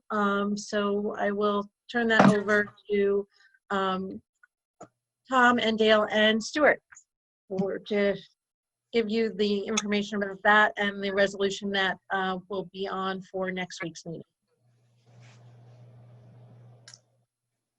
Hello again. Yes, the governor recently issued an executive order that allows villages specifically to extend the due date 21 days. So effectively our second installment taxes, which are due by July 31st, would now be due by August 21st without penalty. When I looked at the numbers last year for the amount of penalty revenues that were recognized between August 1st of 2019 and August 21st of 2019. We only garnered about 6,000 in penalty revenue. So in terms of a revenue buster for us, it definitely is not, if that's part of your consideration. And that's basically all I got on that. What this is, folks, just so you know, is that where there has been a declared state of emergency by the governor, the chief executive officer of the municipality can request that the governor issue an executive order extending the tax deadline by 21 days. Last week, the governor issued 2 executive orders, one of which went on for about 2.5 pages listing the municipalities that had requested that extension. These are all, most of them have their tax deadline dates earlier, so that's why they were in the queue for that. This would simply be a resolution from the board. It would be going with something from Karen as chief executive officer of the village to the governor's office requesting that this be included in a future executive order, and we would get that there. I can't tell you that we will have it by the the 31st of July. I presume we will, but the governor has also issued some sort of backdated for a couple of municipalities, but it's specifically provided under state law where you have a declaration of an emergency, and that's been done here. So this would afford an additional 21 days.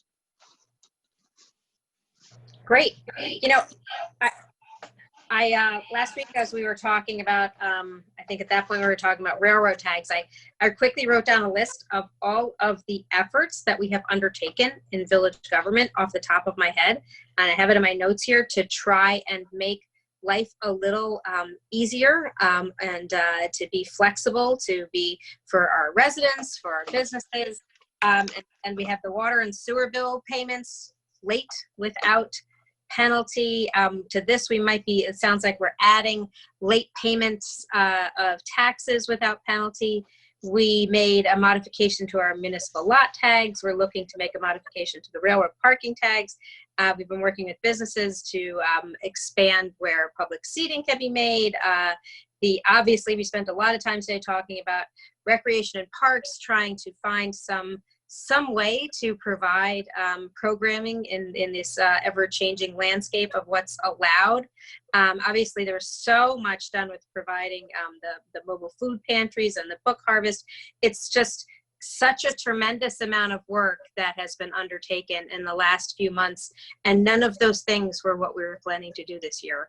And all of those things have been undertaken to try and alleviate the pressure and the demands that people are experiencing right now. So thank you to everybody who's been so attentive to bringing to our attention these possible ways that we can make life somewhat easier for folks during this time that is so difficult for so very many reasons, not least of which because a quarter of the population has lost their jobs or is experiencing some financial hardship during the pandemic right now. That sounds great. I know sometimes it's things that Karen signs. She's the head of the Office of Emergency Management, so she signs things that have to do with the state of emergency. So it sounds like this might be under that category. Sometimes it's a mayor signing for things. So I'm grateful to be supporting the resolution as a member of the board next week, and then whoever the state wants to have sign it makes sense to me. Anybody else with questions or comments about this? Go ahead, Karen. I just saw you just took your mute off. So we have one additional item that was on the agenda. I'm thinking maybe we deal with this now because it is in the same vein here. Last week we had talked about the train station parking cabs, and we went on that. We have our Stuart Donnelly on at the meeting. So I think that we are also looking for a resolution on this. I know that we are, but there were some questions on how we make sure people who may you know, give up their permit, but then may need it in January when they go back to work, how that's going to work, and the clerk has addressed some of those issues. Just here to answer any questions you might have on that.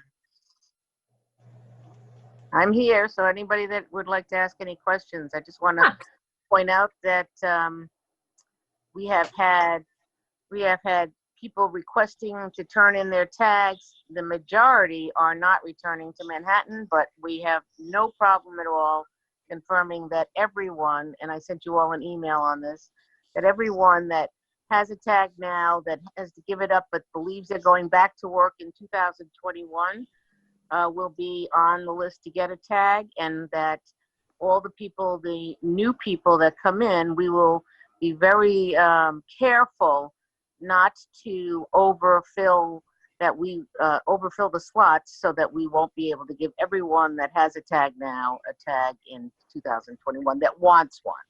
Part of the form that they fill out, it asks them to tell us if they're early retiring, if they are planning on going back to work in 2021, will they be working out of home? So we have a spreadsheet all set up. We'll be ready to go, and let the people that need this relief of this 6 months on their train tags move forward. Questions? I just, real quick, I believe the parking on Lower Central Avenue, that is also considered the train parking, correct, with a tag? Yes, it is. Yes, it is. It's train tag parking. Okay, that's all I had. Your email was very self-explanatory, so Okay. I'm good with it. Now, I would like to give them the opportunity, this normally happens, and should happen during the month of June, that we ask them if they're going to be turning in their train tags. We do by advertising it, and most people are calling us directly on this, and they've been requested to send an email.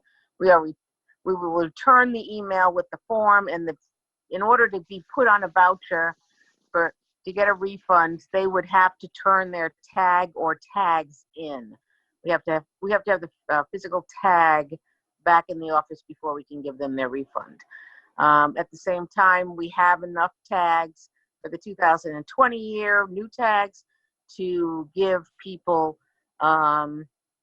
their tag if they want one. We have a very small waiting list, and most of it's people that have moved here recently, which we welcome them every time they call and they ask about a tag. We welcome them and we put them on a list, but I think that we will have no problems whatsoever satisfying everyone. I just don't know when you want to do this resolution. That's Mike.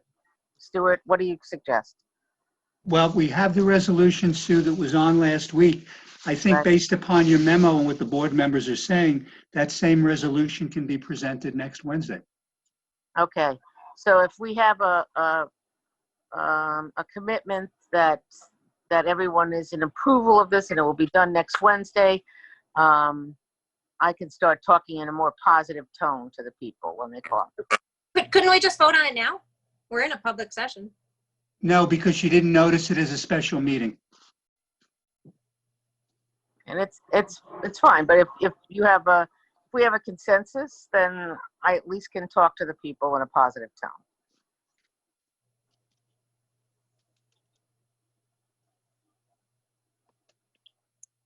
Stuart? Yeah, the resolution itself can't be voted on till next week. If Right. the sense of the board is that they're willing to, they want to proceed with that resolution next week in an affirmative way, then Sue could start, being positive in terms of what she says to people. But in terms of formally approving it, that has to wait till next week because the special session was not noticed for this week. We would not. We're not able to now move into one. No. I'm in favor of it. Okay. Second that.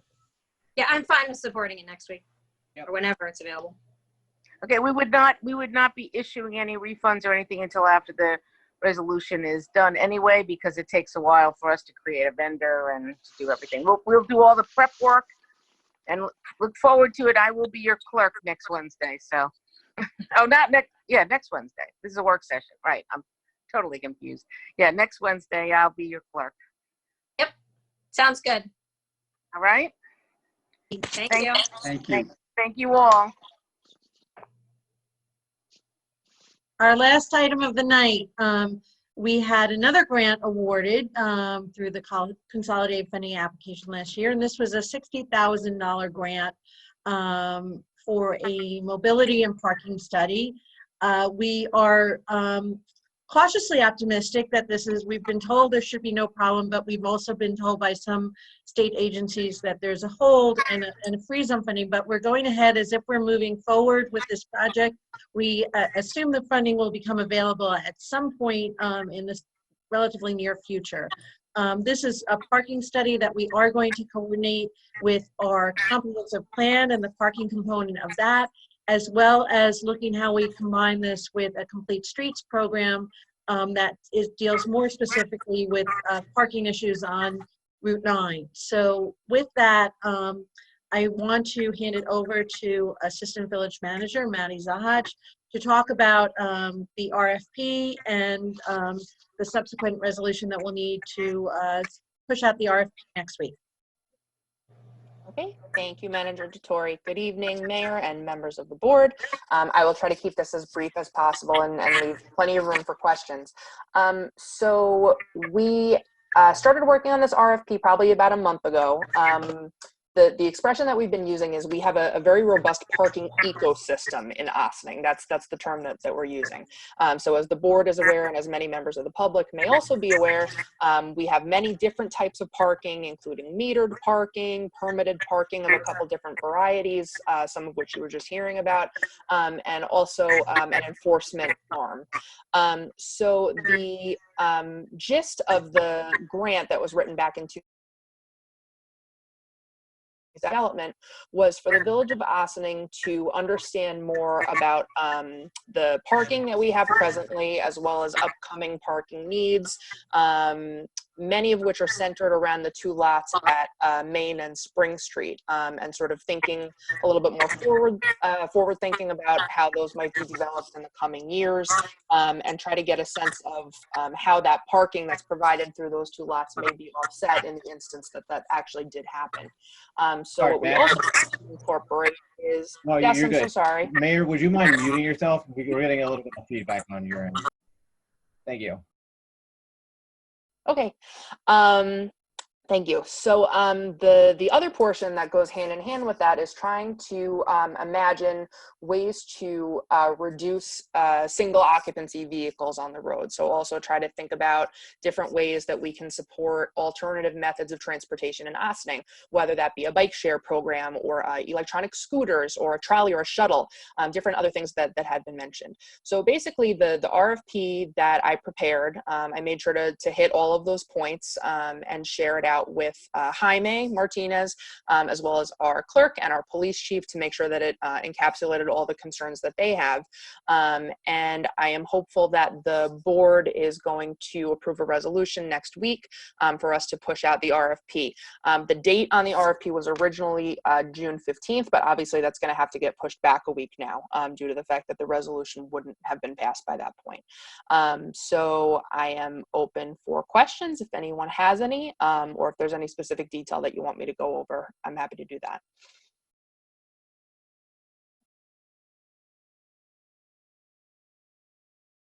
You're all just tired. That's what it is.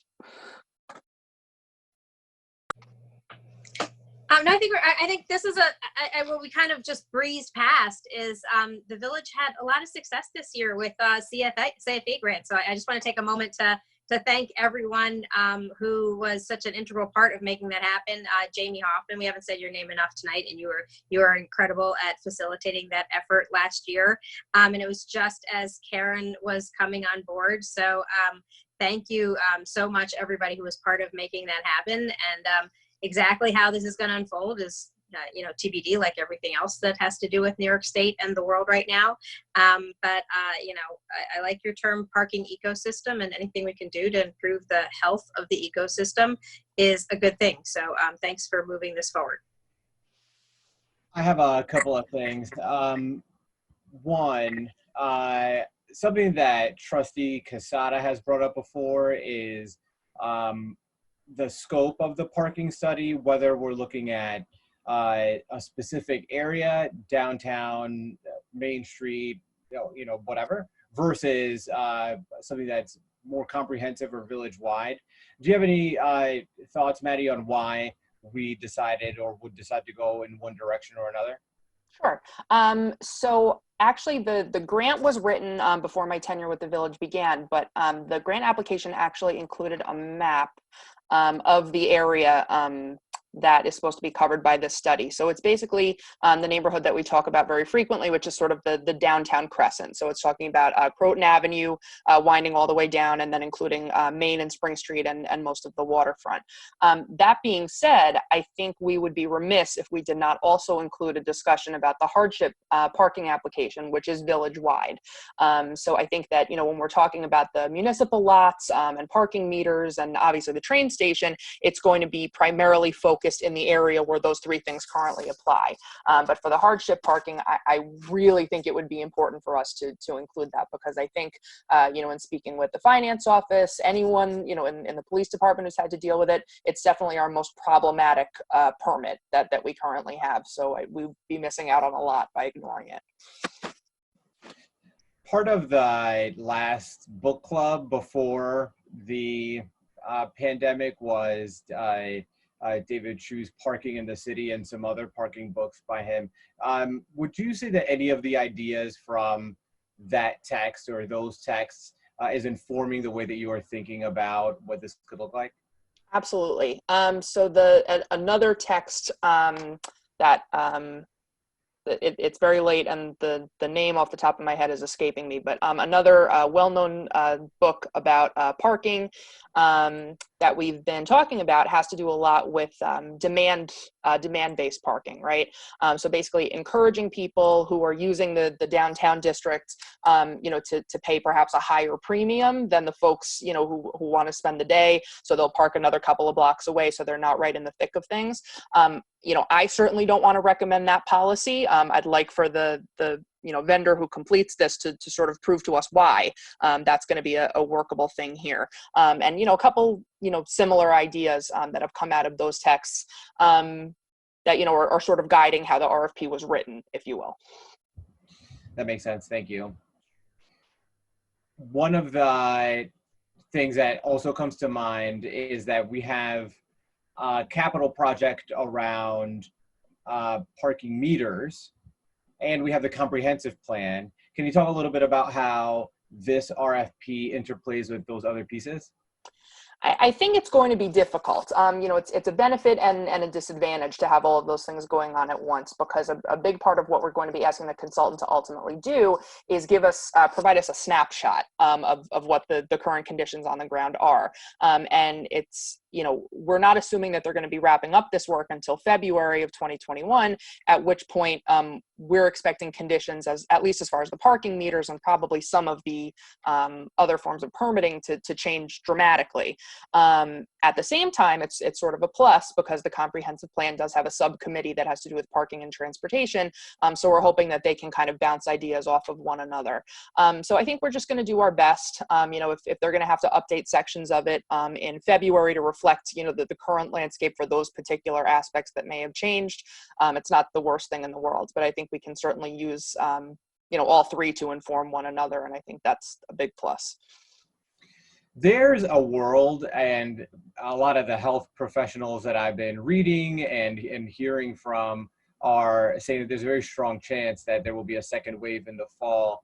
And so I'm curious about how the pandemic is impacting this potential parking and traffic study, recognizing that the patterns that we're seeing during this strange time may not be reflective of what the usual conditions are. Yeah, I mean, I wish I had an answer to that, unfortunately. You know, I think that, you know, I'll just speak for myself. Leaving 16 Croton Avenue today, traffic looked just about the way that it looks, you know, on a normal day pre-COVID. You know, so depending on when, you know, they get the green light to begin this research, if it happens, you know, in the summer before this ominous threat of a second wave in the fall, then perhaps the data that they're able to collect will in fact be reflective of normal circumstances. It's going to be hard to say, and they may have to make some projections. It's you know, it might not be perfect. Yeah, that makes sense. Thank you. And lastly, the capacity for the village to have additional chargers for electric vehicles, particularly since the village will start having more and more electric vehicles. Is that something that could be part of this? Is that something that would be part of the comprehensive plan? Or is that part outside of the scope of both of those things? Where might more chargers be included? I did speak to it a bit in the RFP when we talk about the alternative transportation and sort of rethinking parking in some different ways. So not just shared parking or stacked parking, but also providing parking for alternative vehicles. So I'm happy to flesh out that section and maybe add something very specific about, you know, recommending locations around the village that would be especially helpful for electric car charging. I'm happy to do that. Thank you. That concludes my questions. I yield the rest of my time. Thank you. All right. Who else has questions about our parking transportation RFP here? Manny, looks like you just unmuted. Speak. Thank you. Yes, thanks. I'll be brief since that Omar took one or two of my questions already. So thanks, Omar. Appreciate that as always. You got to move quick, man. You got to move quick. So Maddie, no, thank you. This is going to be very helpful. I guess timing wise, you know, because, you know, some of the stuff that we would like to coordinate within the comp plan portion is what, you know, what do you see yourself with a time frame like this? You know, what does it look like at the end of the day? Because I think that's something that is going to be very helpful for a lot of the stuff that we want to do before we implement the comp plan, and some of the stuff that we would like to implement as part of the continued part of the comp plan itself. So have you thought about the timing and how does it look like maybe what other municipalities have done?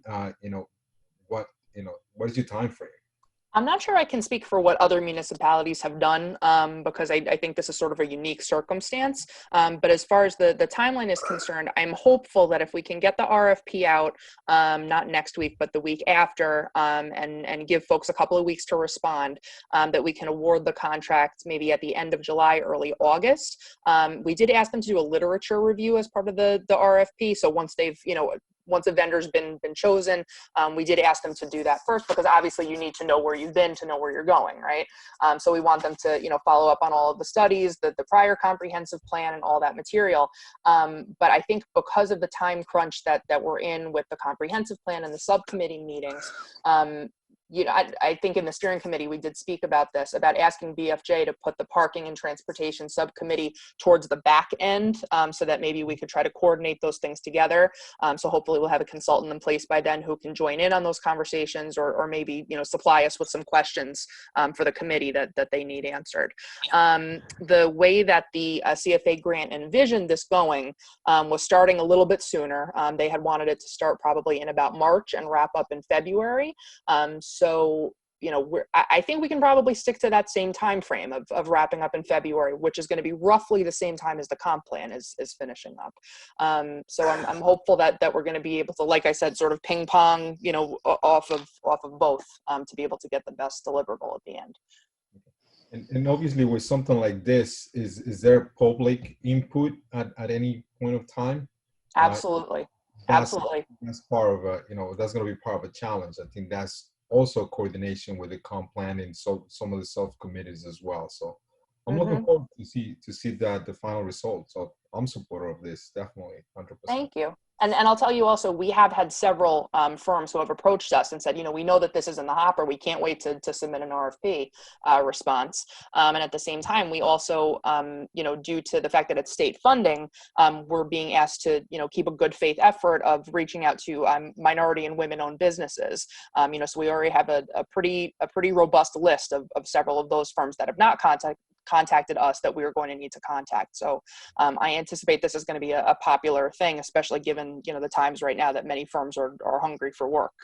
Of course, and I think at some point in time when, either we do it before or after, depending on what the findings are, we may have to change some of our zoning regulations in regards to parking. So that's going to be, that's something that I guess the board will have to decide. Either we make it as a part of the comp plan, bigger picture, or we do it, as a small increments on that. But no, that's going to be very helpful for the board to move forward in that. One thing that I started working on a couple of years back, when I was just doing the parking meters in municipal lots, it was try to create in Google Maps something that is very versatile for people to actually to see, what maps or, what lots or what areas are 2 hour, 3 hour, what is overnight parking. And I think that's something that, since that we're moving with technology, I'm not sure, maybe Jaime can help out on this one, or Maddie, I'm not sure how will that work. And I know we have the GIS and we have the ability to put different layers in that, people be able to maybe just to be like, this is a 2 hour, overnight. This is, it's not over to, the left side, the right side, what is the overnight parking situation? Where's the permanent situation on, where are the parking spaces on the train station? How does it look like? Google has the ability to do that and create different layers. So I started doing that, but I'm sure there's a better way to do something that it could be integrated within what we have already. So, but that's actually that's not something that I thought about. What we did include in the RFP is saying, once you find what the baseline is, please develop a map as part of the deliverable. But I guess based on that, I could ask, instead of just a fixed map, if they could build us a platform in GIS that can be updated as regulations change. That's a great suggestion. Because I'm thinking, as the village develops, through the years, that's something that we can, if someone says, look, we didn't have overnight parking on this street, now we have overnight parking on this street, there's a simple button or layer that you can just add it to it, and that becomes your map, a printable map, and something that be reusable for the staff and for the community itself. So I think, I don't know, that's just an idea that again, that was years ago that I was working on it, and just didn't. It was just working on it. I was just only working in the downtown and obviously the train station, which I have maps on that, but I think a bigger picture is different. So I like it. See what we can do.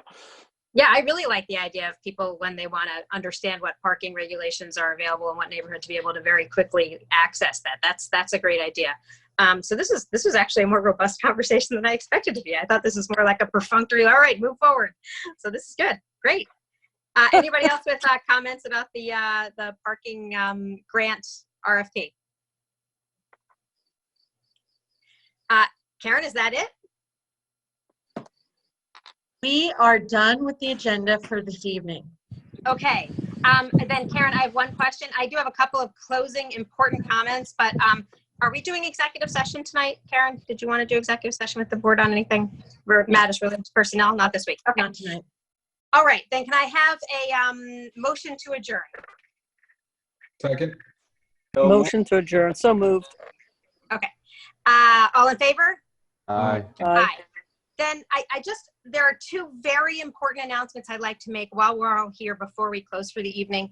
I was remiss in not taking a moment to thank everyone, especially the Ossining Fire Department, Police Department, Building Department, that was until the late hours of the night or early hours of the morning, battling a very, very difficult house fire on North Malcolm. And before my final remark, Trustee Fritchie, I know you were there. You're one of the drivers for the truck.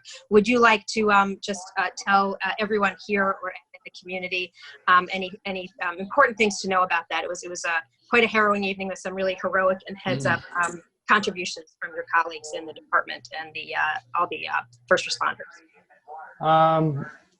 Yeah, it was a late night. We were very lucky. Just the fact that we were able to, that the three firefighters grabbed the guy in the back of the house out the window, and It could have been a lot worse if it was 2 or 3 o'clock in the morning. It was an unfortunate fire because it was started from a cigarette from the guy that we ended up pulling out of the building. You know, we worked like a well-oiled machine like we always do. And, you know, when I first pulled down the street with the truck, it was some sight. And if anybody wants me to share the video I have, the guy that was riding with me, you know, I'd be more than happy to, you know, just give you just an insight of what we pulled up to. And everything went well. I did have a discussion with the building inspector today about these type of situations and these living situations that are rampant through the village. It's a slippery slope. So it's something to be explored as far as on my end with legislation, with FASNY, and trying to get a bill passed to make this, you know, a felony, not just a monetary fine for these landlords, and some type of structure to eliminate this. I know I'm going a little off topic, but it's the shame of it is that one of these nights we're going to pull bodies out instead of someone alive, and it's a scary thought. It really is. Bob, I know you think people know, but you never said, you're referring to something, but you're not actually saying what you would do legislation towards, what the issue is for you. Well, the illegal modifications, you know, the bedrooms, people sleeping in closets. A couple of years ago, we walked into a house for a simple call, and they literally had office partitions, the portable furniture office partitions, and each person had a mattress in there. And, you know, we were lucky to catch that one. But God forbid that was something in the middle of the night. You know, who's getting out, who's not getting out? Are the smoke detectors there? Are CO detectors there? It snowballs. But again, we're very fortunate. Everybody did a great job. And thanking our mutual aid companies, you know, Millwood, Sleepy Hollow, Croton's Fast Team. I believe Yorktown was involved, and it went well. I mean, it's an unfortunate thing. They ended up being displaced because of the amount of damage to the house and the neighboring house. I think pretty much 75 to 90% of that exposure side of the vinyl siding is actually in a puddle right now. But that's how hot the fire was. So proud to be a member. And you know, we did what we do, and it was a successful night for all things considered. It certainly was, and I'm so grateful that there were no injuries, and it could have been a tragic event. And thank you also for reminding us when we have unsafe housing conditions what the tragic result could be. And in this case, we have really wonderful stories to tell about the heroism and the dedication of everyone on the scene. So thank you to everyone who was able to make everybody safe for the evening and put out the fire and keep the whole neighborhood safe while it was going on. So thank you very much. And Bob, thank you for staying awake. I know you were awake for a lot of last night and you were back at work early this morning, and here you are with us until the wee hours of the night. So thanks for that. Did anybody else want to comment on that? Otherwise, I have one more very important and more, very upbeat announcement. Okay, good. Happy anniversary, Karen. Thank you so much for this wonderful year with us. Today, June 10th, marks 365 days since you made this monumental decision to join us as our manager. We couldn't be happier. Thank you so much. Thank you very much. I am touched that you remember. It's been a remarkable year, and I'm very, very grateful to be here. So thank you all. Well, And we're grateful to have you here. It's been a lot has moved forward in a very positive direction in the last year. So thanks so much. And we certainly couldn't have predicted that the last quarter of this year would be the intense time that it has been. And you and your staff have managed it beautifully. And I'm so happy that you are the person sitting in that seat, especially right now. Thank you very much. That's very kind. And we have a very wonderful team in the village, and it is an honor to work with them every day. Thank you. Great. All right. And with that, 11:08, long night, but no executive session. So that's good. Good night, everybody. See you soon. Night.